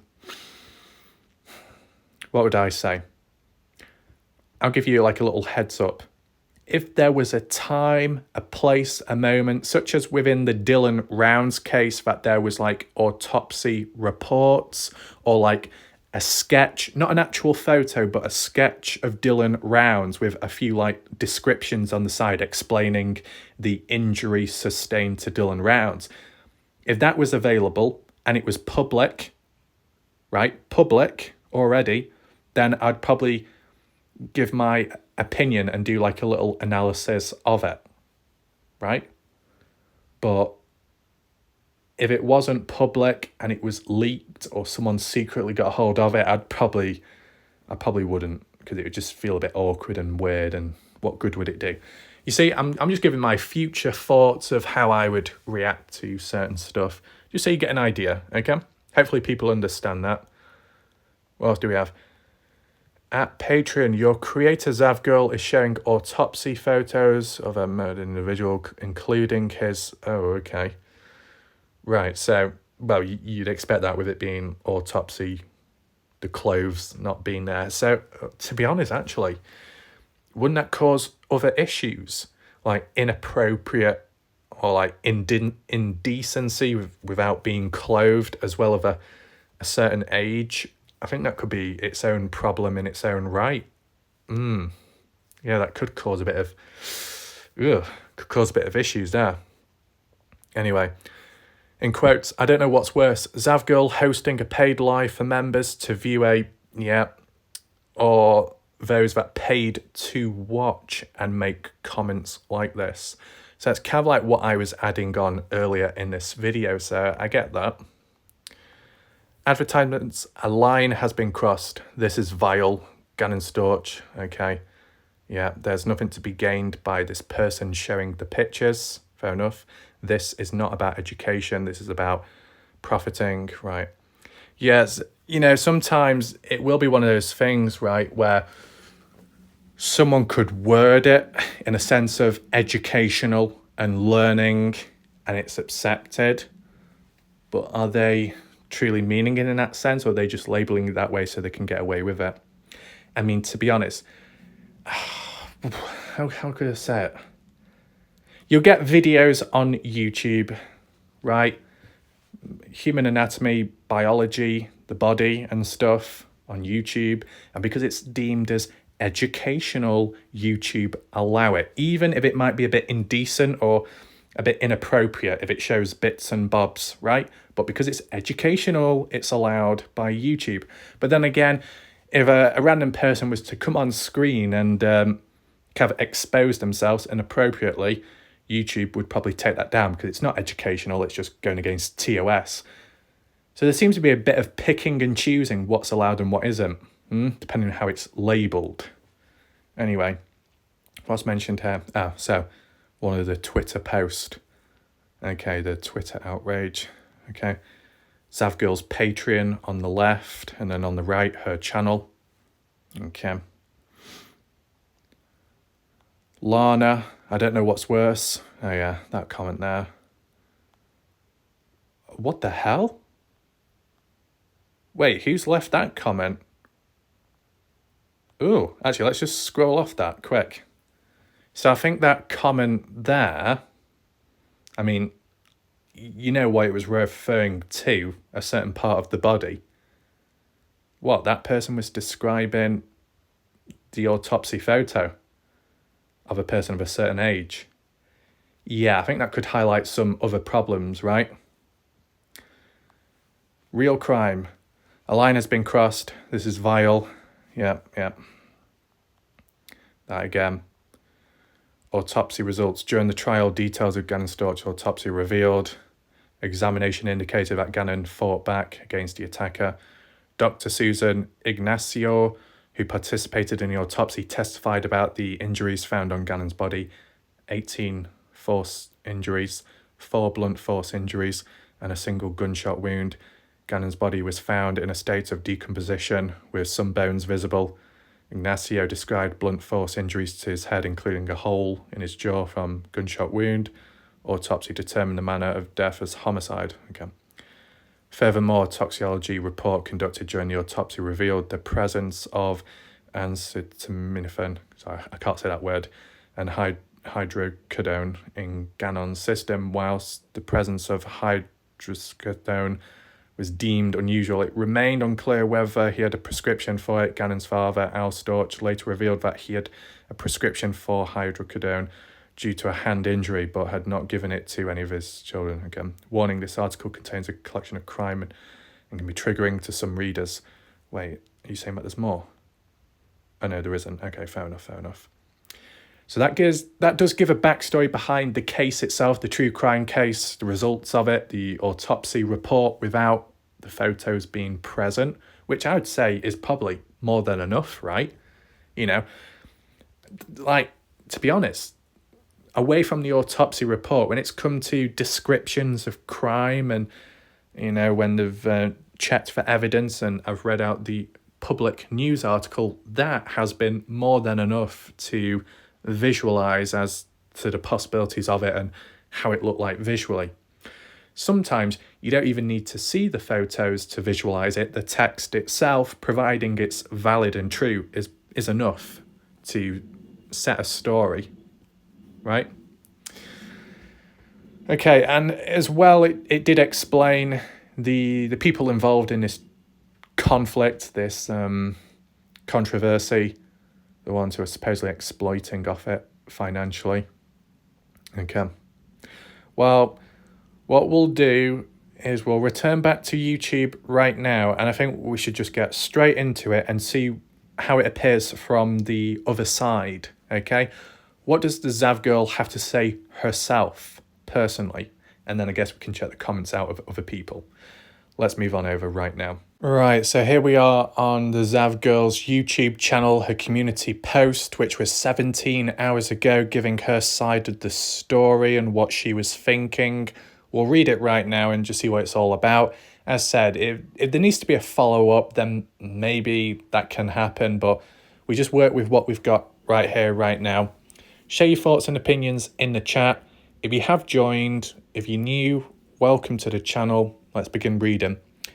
Zavgirl says, "Hey guys, I want to address what's going on right now with the Gannon autopsy coroner video I created. Unfortunately, this seems to be something where people are very divided on how they feel about it, and I'm hearing a lot from both sides. The reality of the situation is that different people feel differently about this. Some people genuinely think making a video including the autopsy photos is bad, and I respect their opinion and feelings. Other people, like myself, think of autopsy photos and the coroner explaining them as interesting and informative, and are able to view it at all in a more scientific, detached way." It's just one of those things where it depends on the person. Right, so basically they're saying some people morally think it's wrong, it's not right, there's no need to be doing it. And then the other side of the story, which Zavgirl labels herself under, is that scientific basis, psychological basis, internalizing it, visualizing it, but kind of detached from emotions. So kind of like in a psychopath way. You see me mention it in the past how when it comes to psychology, you will get psychology students out there and people of higher positions that go a little bit too far and say, this is interesting, that's interesting, let's really look at it, and forget that it's actually a person, right? And it just becomes a little bit messy in a sense. Anyway, maybe some people will disagree with that, but oh well. Right, Zavgirl goes on to say, I am not adamantly against taking down the video if people are truly unhappy with it, and I will absolutely consider doing that. Maybe Zavgirl will consider doing that so her channel doesn't get shut down on YouTube. I can imagine that being one of the main factors. Zavgirl says, but right now it seems that there are a lot of other people who are acting in bad faith and creating lies for fun and excitement in order to pit others against me. If you've heard the latest rumour that I've been distributing photos of Gannon's... Okay.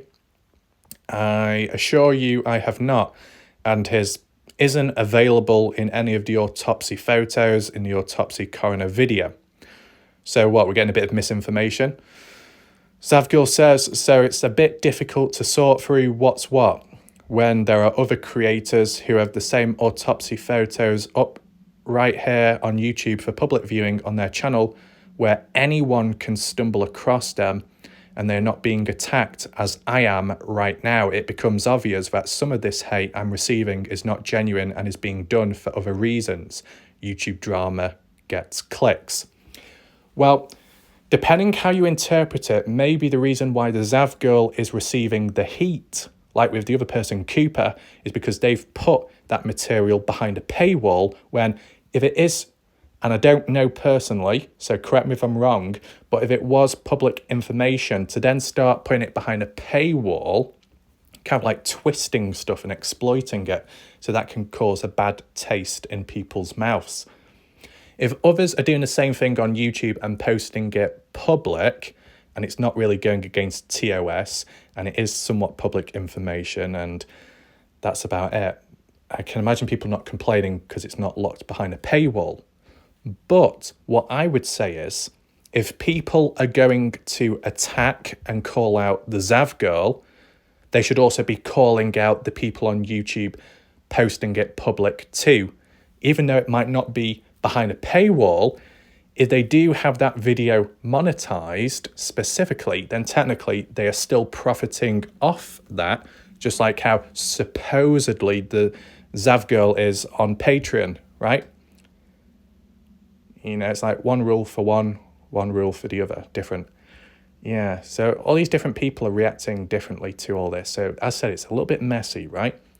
But this is the thing, you know, besides all the monetary stuff, put that all aside.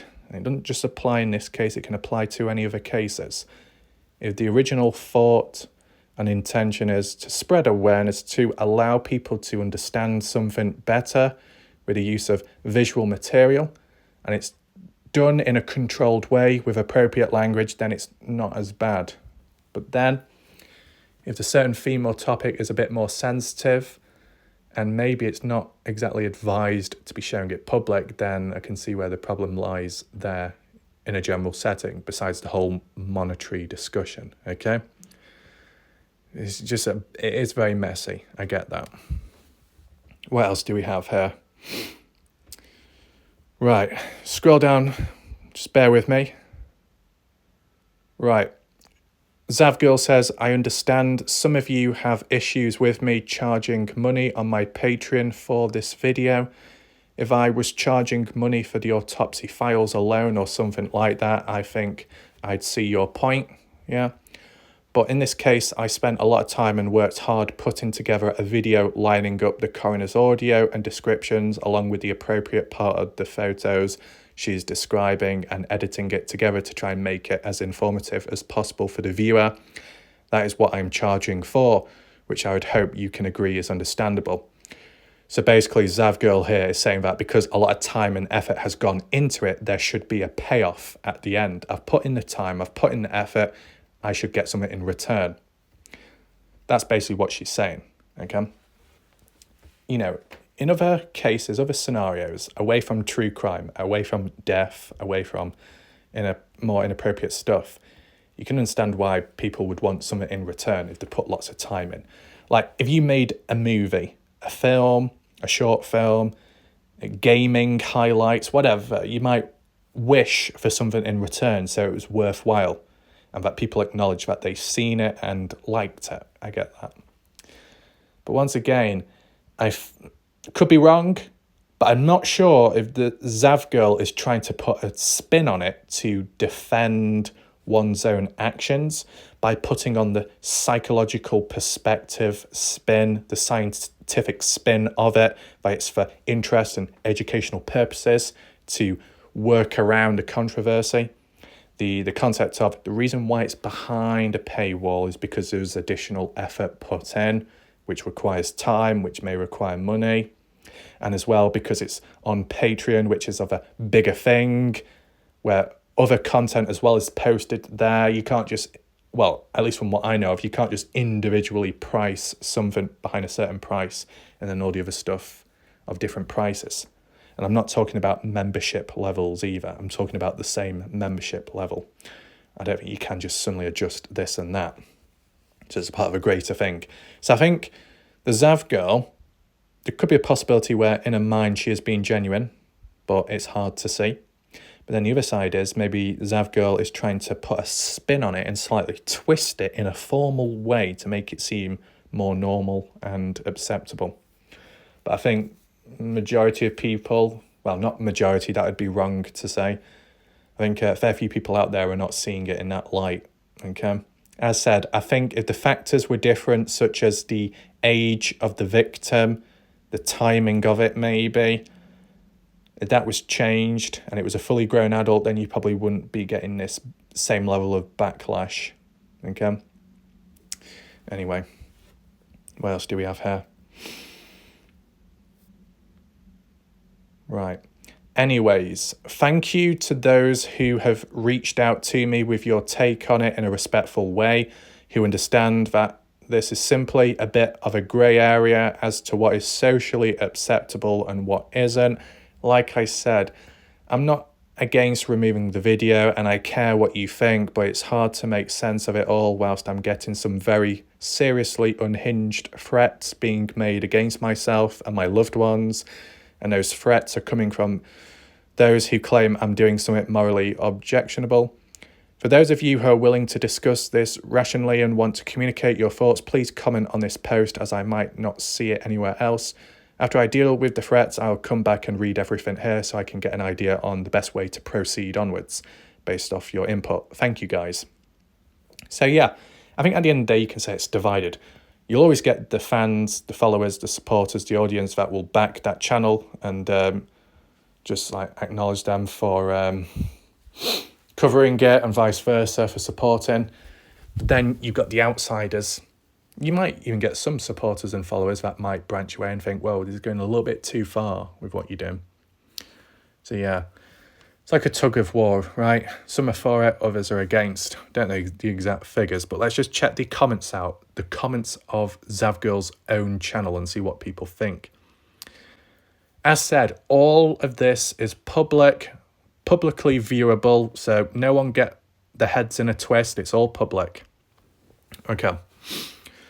If BHB defends you, that's the number one sign that you're wrong. I don't know who BHB is. Is that another channel on YouTube that's involved in controversy? I don't know. There's a few replies there, but do we go through them all? Not really. Oh my God, she didn't. I just made a comment on how to be a decent human. One was the opposite of BHB. Takes a lot to get me to unsub. Screw this. Add on Laura, who made Summer Wells candles to sell. Right, I don't know who Laura is, but I think that's an example saying that some person called Laura made Summer Wells candles to profit of that. Right. Oh, who is BHB? Bullhorn Betty. Oh, I've heard of that name mentioned. It was Dale. Some people won't know who Dale is. Dale is just a viewer on the channel involved in the Dylan Rounds case. I remember Dale in the chat mentioning about how he was watching Bullhorn Betty or something like that. So what's Bullhorn Betty done? Yep, and yet in Bullhorn Betty's state, what Zavgirl has done is illegal. Right. Okay. So if Bullhorn Betty defends you, that's the number one sign that you're wrong. Right, so that's implying that Bullhorn Betty is in the same category as the Zav girl at this moment in time. Is that what people are talking about? Is there anyone in chat that knows who Bullhorn Betty is? Anyone know what she's about or any trouble caused or whatever? Okay, just let me know your thoughts. Dutch. If I remember correctly, Landon left the courtroom before the autopsy pictures were shown, so now she has the chance to run into them on the internet. She does not and should not want to remember him like that. You don't have to worry about the best way to proceed. Seems like Patreon already took care of it for you. Oh, wait, has action already been taken? Yes, she did. What? The medical examiners, actually the entire medical community as well as first responders, take great care of any deceased person and their loved ones. Zav girl has undermined their efforts. They would be horrified to know it was exploited on social media. If the courtroom live streamed the autopsy photos, doesn't that make them publicly available? But you can keep attacking one single person with your selective outrage. Right. The fact that anyone would have to explain to you that they weren't shown on many streams during trial, including mine, they've been removed from Reddit every time someone tries to upload them, and no, they're not for your personal fodder is beyond insensitive. The family and Gannon's loved ones are finally able to get a respite, and boom. Zav decides to sell autopsy pics to anyone for $3. Now more people, screenshots shared, etc. because of Zav as well. Not even pleas from Landon and Nano were enough for Zav to do the right thing. Okay, exploitation of a certain age. Defend is avoid human empathy. Not even pleas from Landon and Nana were enough. Oh, what, were they pleading for Zav girl not to do it or something? What else? Anyone could see them. If they paid the $400 for the files, that's what Zav did. I think she was trying to recoup some of her money. See, this is the thing. I don't know the true story behind it. It's like, when it comes to the actual autopsy photos, you know, if they were shown in court live, if it is truly public information, that's what I'm trying to work out. And if anyone can answer, feel free to do so in the chat. Like, what I said is, if the autopsy photos are already public information, publicly viewable, the restrictions aren't there, then it's just a matter of, do you yourself as a person presenting it or analysing it, is it worth it? Is it appropriate? It's down to one's own decision making there. Though, if you're in a situation where the files, the autopsy reports are private, but you can pay to access them, but then reveal them public, that could be a little bit illegal, maybe, or going against doing bad stuff in its own right.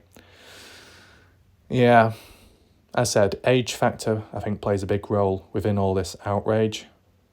But I just wish I knew whether the autopsy stuff was public to begin with or not, because if it wasn't, then I could understand why it's why it is a problem, right?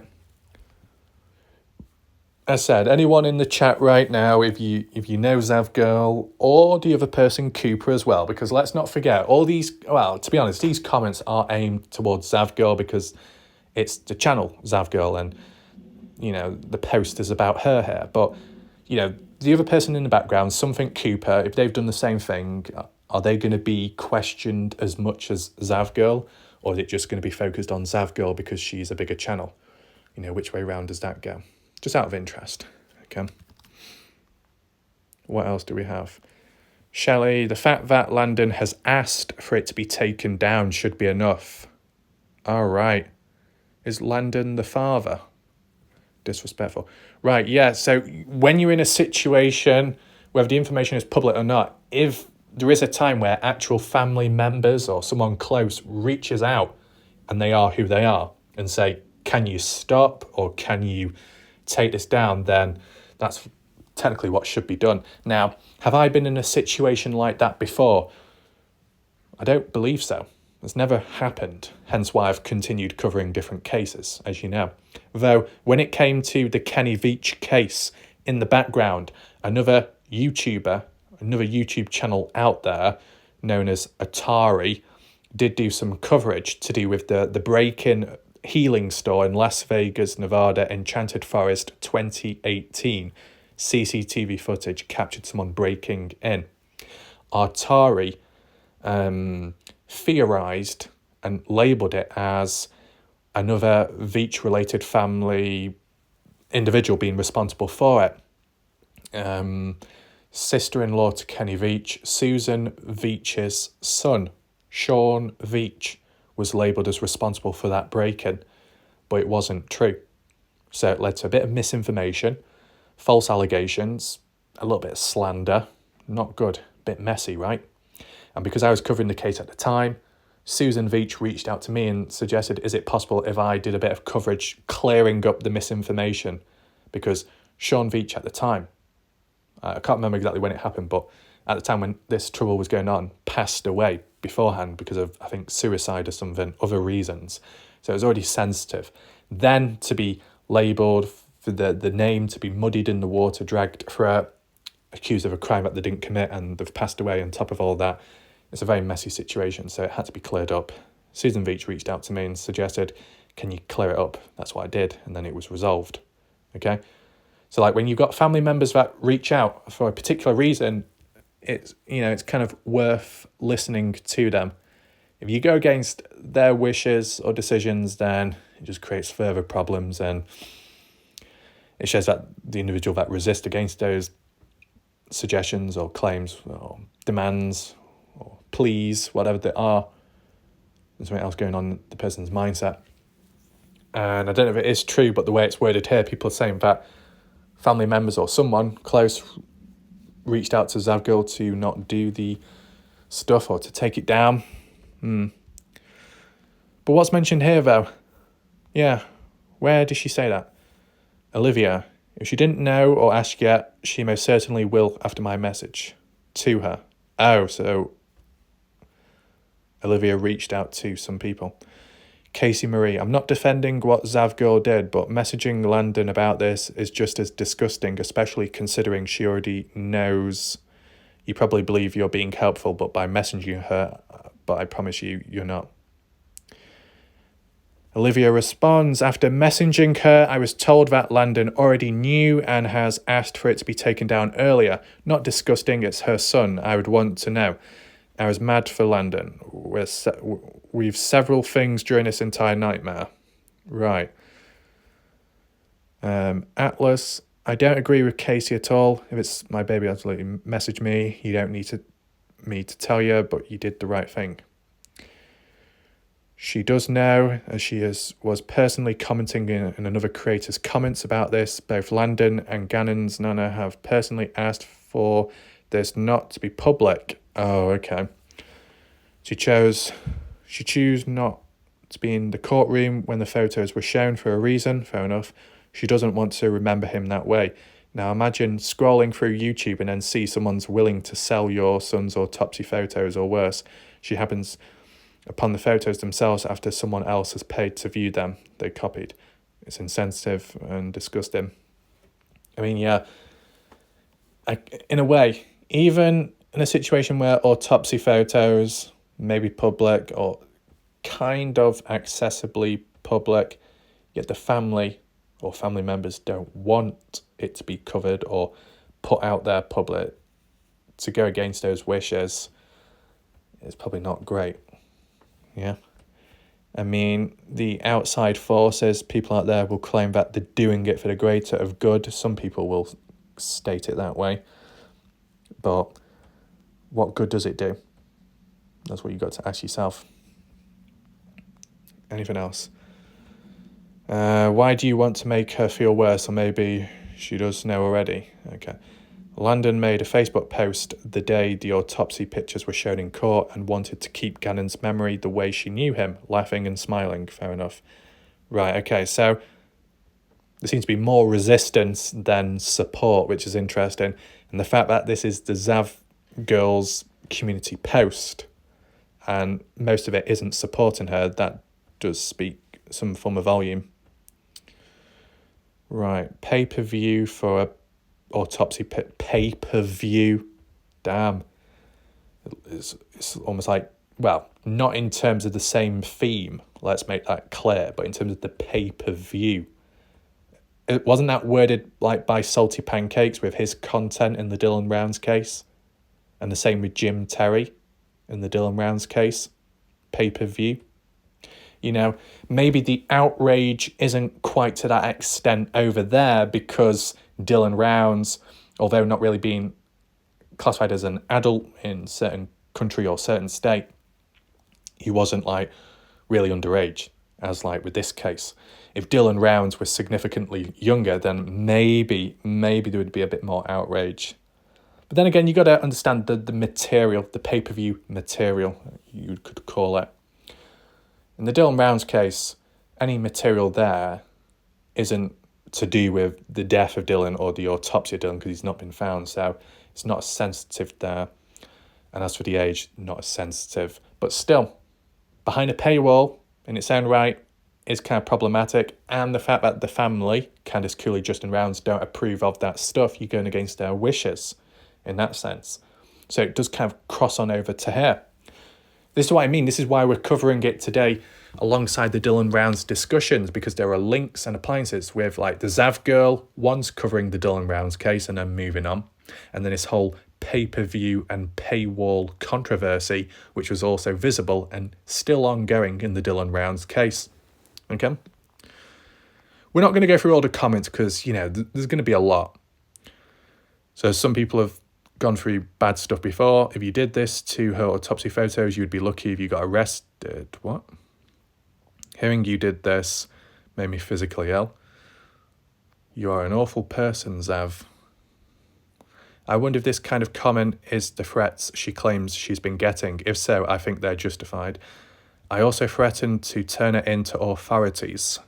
Okay, so, you know, in the chat right now, do you think this could actually escalate further to the point where Zav Girl's YouTube channel's taken down, or worse, or alongside it, arrested?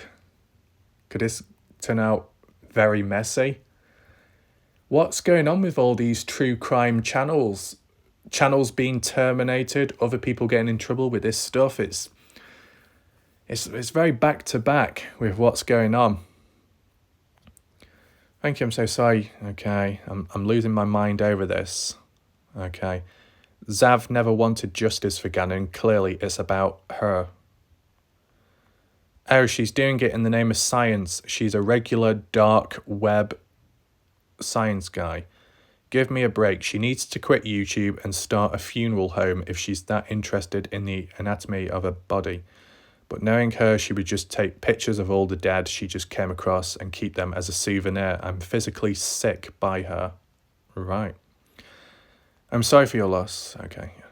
Sister. Okay. So people are sharing their own stories. So you can understand why there'll be backlash, because people have been through this type of stuff in the past, and then to see it happening here, I guess it triggers people. Yeah. Zav is not a YouTuber. I personally think her channel should be removed. She's already lost over 700 subscribers. It's not a lot, that, but it might increase. Exactly. Definitely not divided. Everyone is outraged. I'm wondering if Gannon's family are aware of this. Yeah. Well, not everyone is outraged. If everyone was outraged, then not a single person would be paying or viewing that video, what Zav Girl showed of the autopsy. Okay? Oh, I've got something stuck in my eye now when I'm trying to do this video. That's not good. Pardon me for a second. I've just got something in my eye. Right, it's gone now. Apologies. Christie, but a different Christie, saying, I don't believe it is. Apparently in Florida, the state of the autopsy and coroner's report, there's new laws on that sort of thing. YouTuber Mommy Rambler's blog, live last night, covered it. Oh. Sick and nasty. To show, okay, pics. Unbelievable. What's going on? Right, so there's a lot of conversation going here. Since all this started, she's down 900 subscribers. She's lost almost 1,000. I'm so glad the true crime community is standing up and hurting her where it hurts.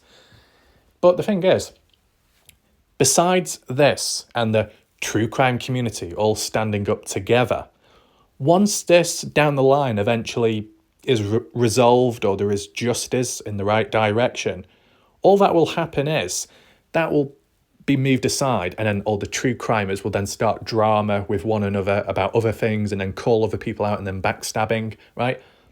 When it comes to the true crime community, there'll be some good people out there, but there's a lot of shark-infested waters, okay? Ready to snap, ready to pounce at the next bit of drama or bad thing going on and then intensify it, okay? So with what's going on right here, right now, it's serious, it's not good.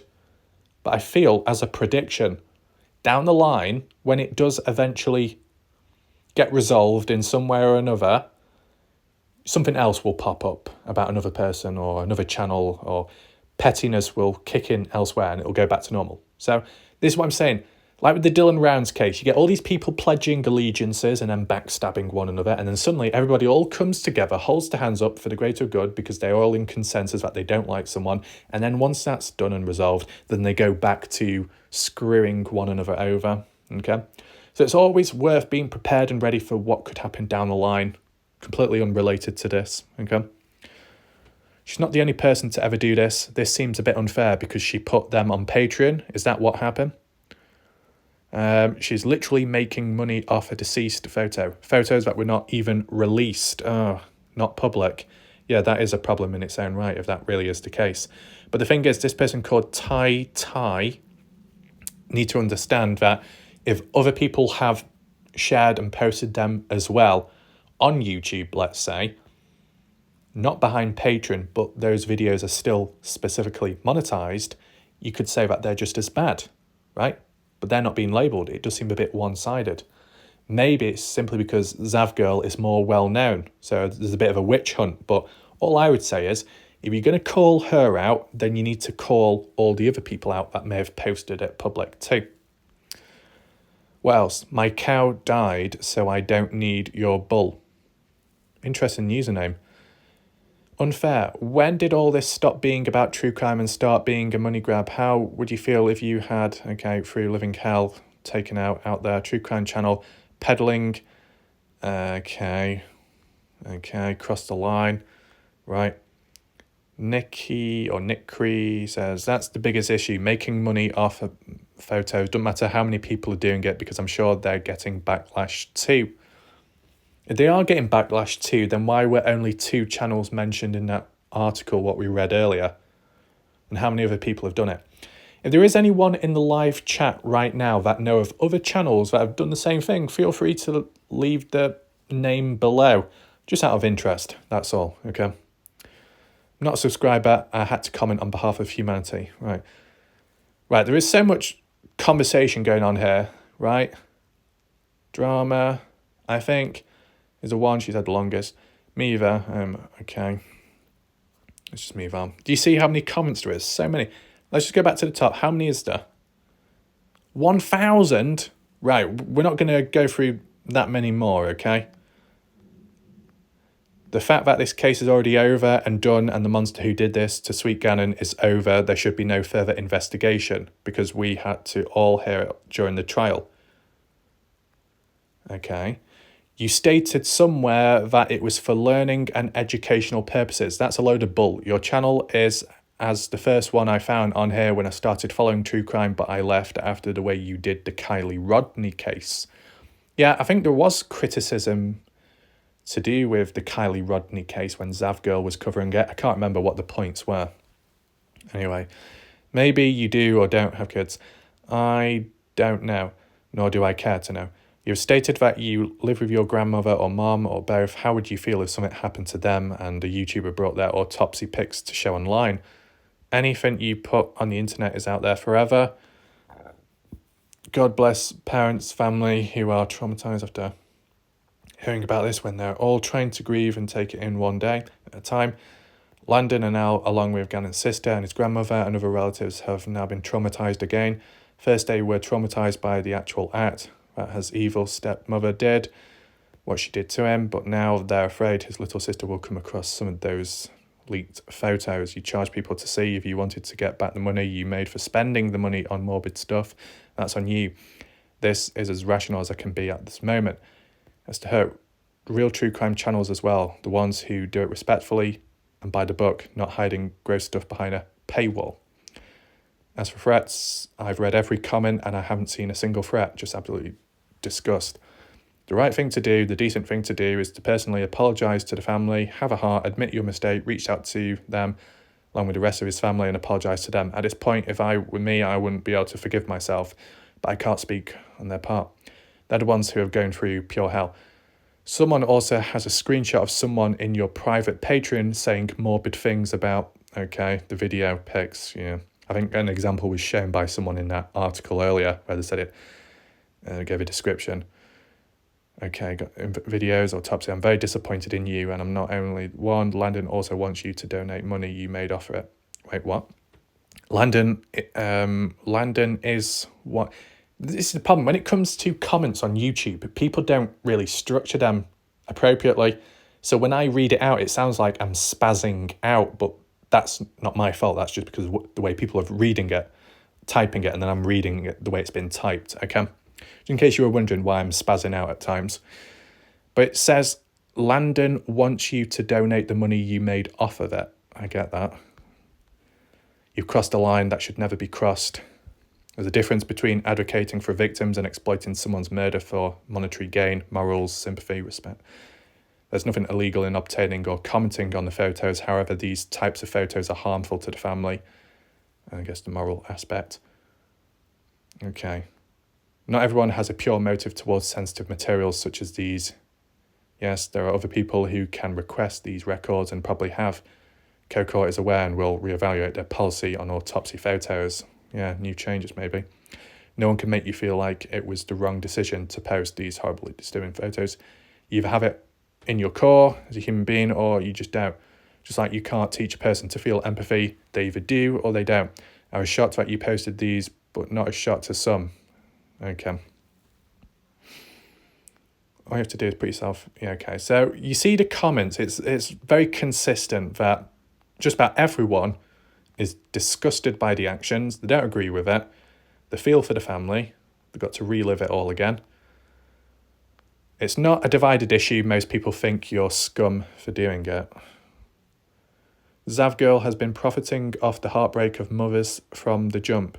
Her dumb, innocent act is just that, an act, and for those that pay her. You enable this behaviour. Saw her coming a long time ago, and she's disgusting and will never change. The last thing this thing can promote is her being a victim. She isn't a human.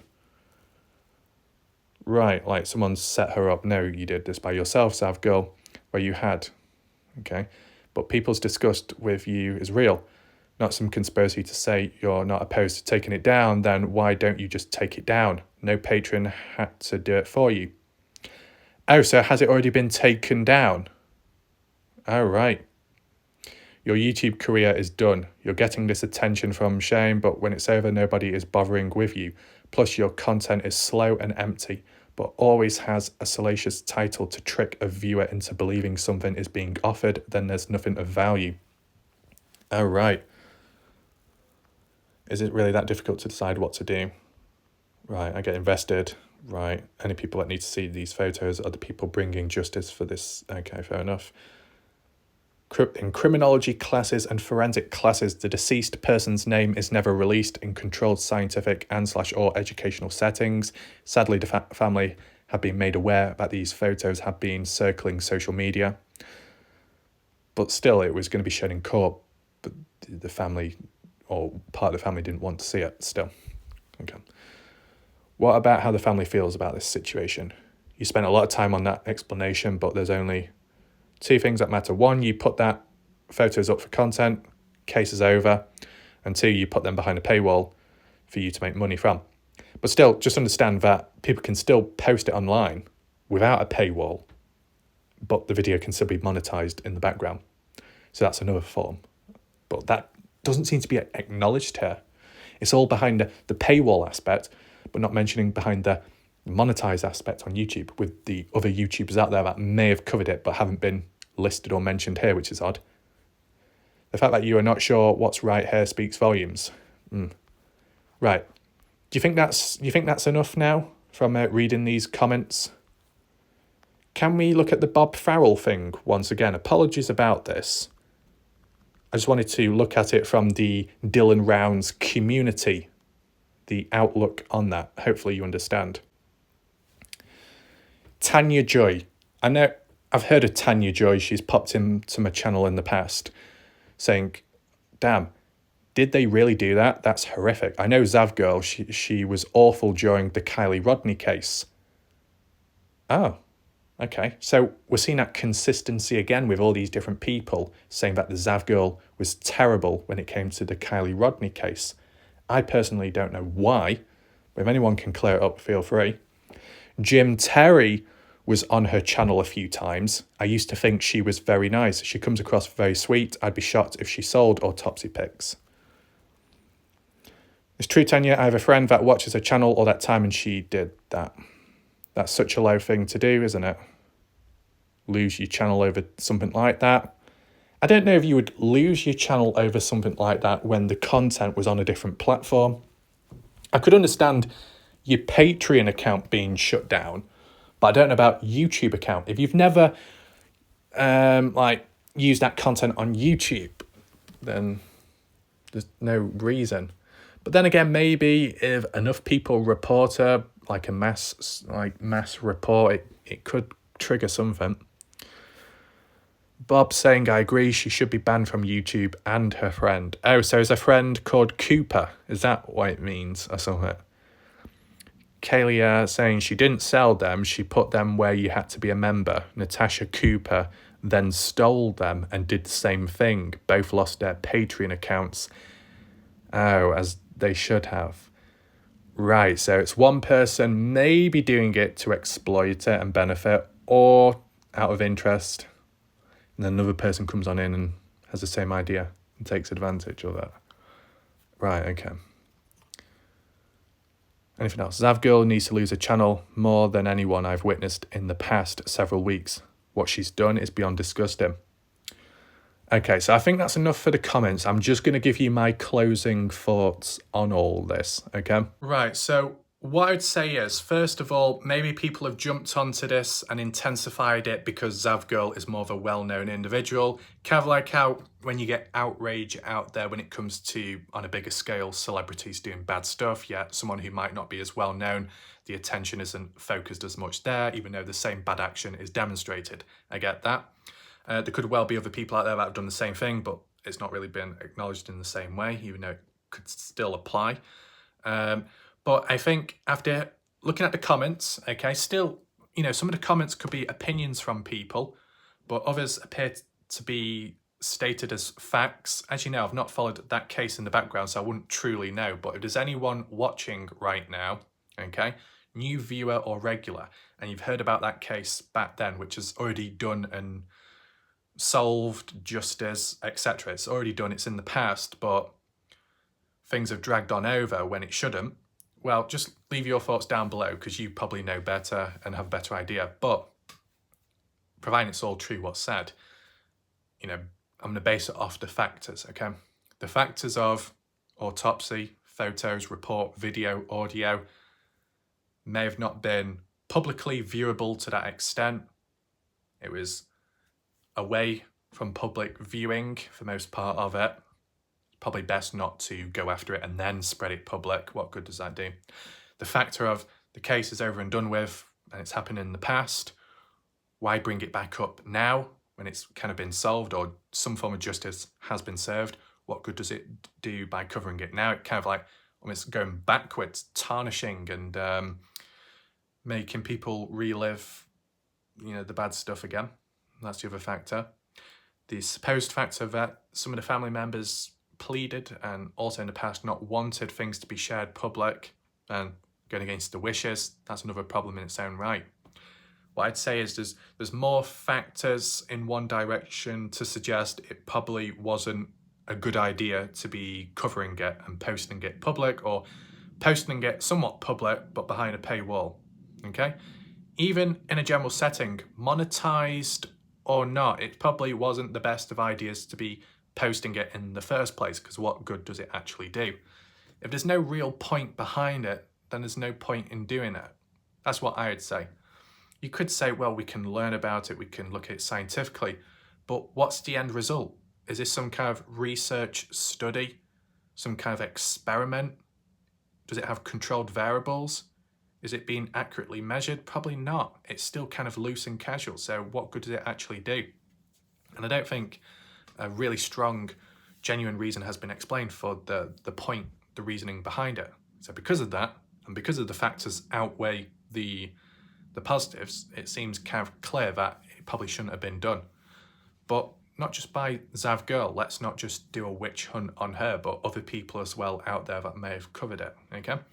As said, one of those situations where it just feels a bit awkward and a time where people can say this and can say that, or do this and do that, but could it backfire on them because they've done something similar, or they're just not acknowledging others out there that have done the same thing, and it seems a bit biased towards just one particular person.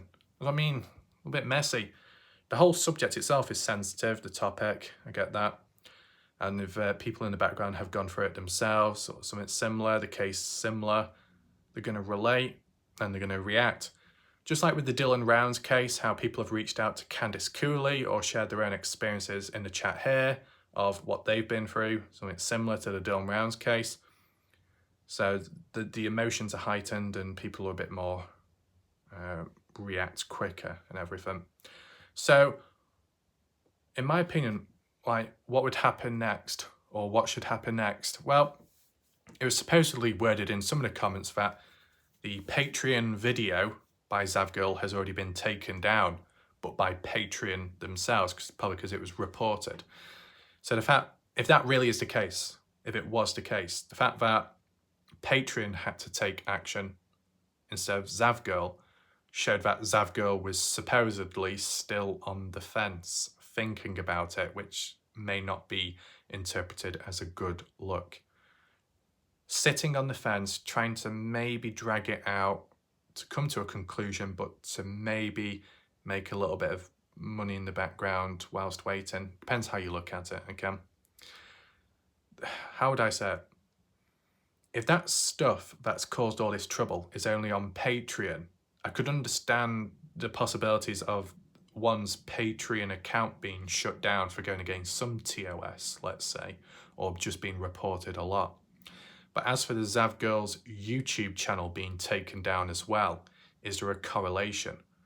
Like, if Autopsy reports, data, material like that, and some other bits and bobs material was on YouTube as well, I could understand as one gets taken down, so does the other.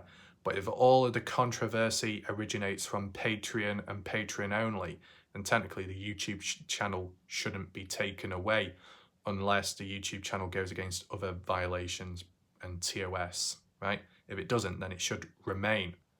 But obviously, if it does remain, and some people were leaving comments in the chat that the subscriber count's going down on her channel, the other possibility would be that the channel remains on YouTube at least, but the bad taste in people's mouths remain, others walk away, and maybe statistically the channel does suffer as a result to what happened on Patreon. So in the long term, it could be a little bit problematic. And with this like levels of controversy, it can carry and follow you long term. So that's messy in its own right, okay? Is there any way in fixing it? I don't know, because I think there'll be people out there that just won't forget, and some people that might hold grudges and just bit of a rough place to be in, right? For someone like the Zav girl, and maybe the people out there who might be dragged down eventually if they've done something similar, right? That's the way I see it. But even though it's not in relation to the Dylan Rounds case, this controversy, obviously there's been controversy in the Dylan Rounds case with certain creators out there with potential scams, supposedly fake GoFundMes being exploited, other content being locked behind paywalls like Salty Pancakes, Jim Terry, to do in relation to Dylan Rounds to an extent. Not completely, but to an extent. How are some of those people going to react when they hear about Zav Girl? Because some of those people were interacting with the Zav Girl, you know, in the Dylan Rounds case. I don't know if they were all in one place at once, but like how Jim Terry was communicating with Zav Girl and on panel as well. I wonder how Jim Terry will react to this. I mean, even though it's a bit outside of the box, one thing you got to acknowledge is some people out there on YouTube or in real life who could be in the sheets, okay? They're in a messy situation, some trouble going on. But then if something else goes on elsewhere with another person and it's greater and more serious, that attention, that focus can be diverted elsewhere to that other person, so then you are safe or temporarily safe. You see? So when someone might be in trouble, then it can be shifted into a different direction, then all the focus is on another person. So some people end up, you know, getting off with it, or getting away with it, I should say. Yeah, a little bit messy. But of course, you'll have your own thoughts and opinions to what you think behind all this. With it being behind a paywall, if it wasn't behind a paywall, would it receive the same amount of resistance? Maybe not as much, but still there'd be levels of distaste. And as I said, if the family didn't want people to post it or publicise it, then it probably just shouldn't have been done, regardless of everything else, right?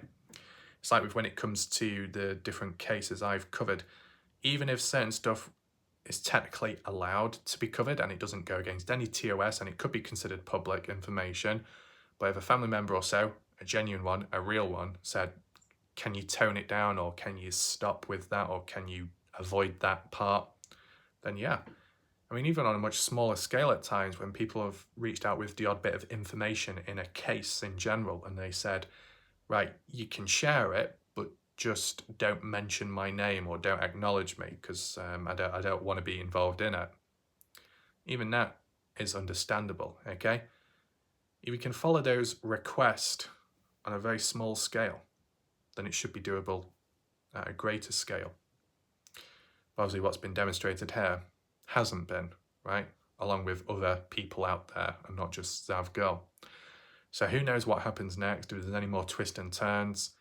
Just wanted to cover this. You know, we've looked at Doug and No Thanks recently with the trouble he's got involved with, and, you know, what he's done to, I guess, people on the channel being terminated, right?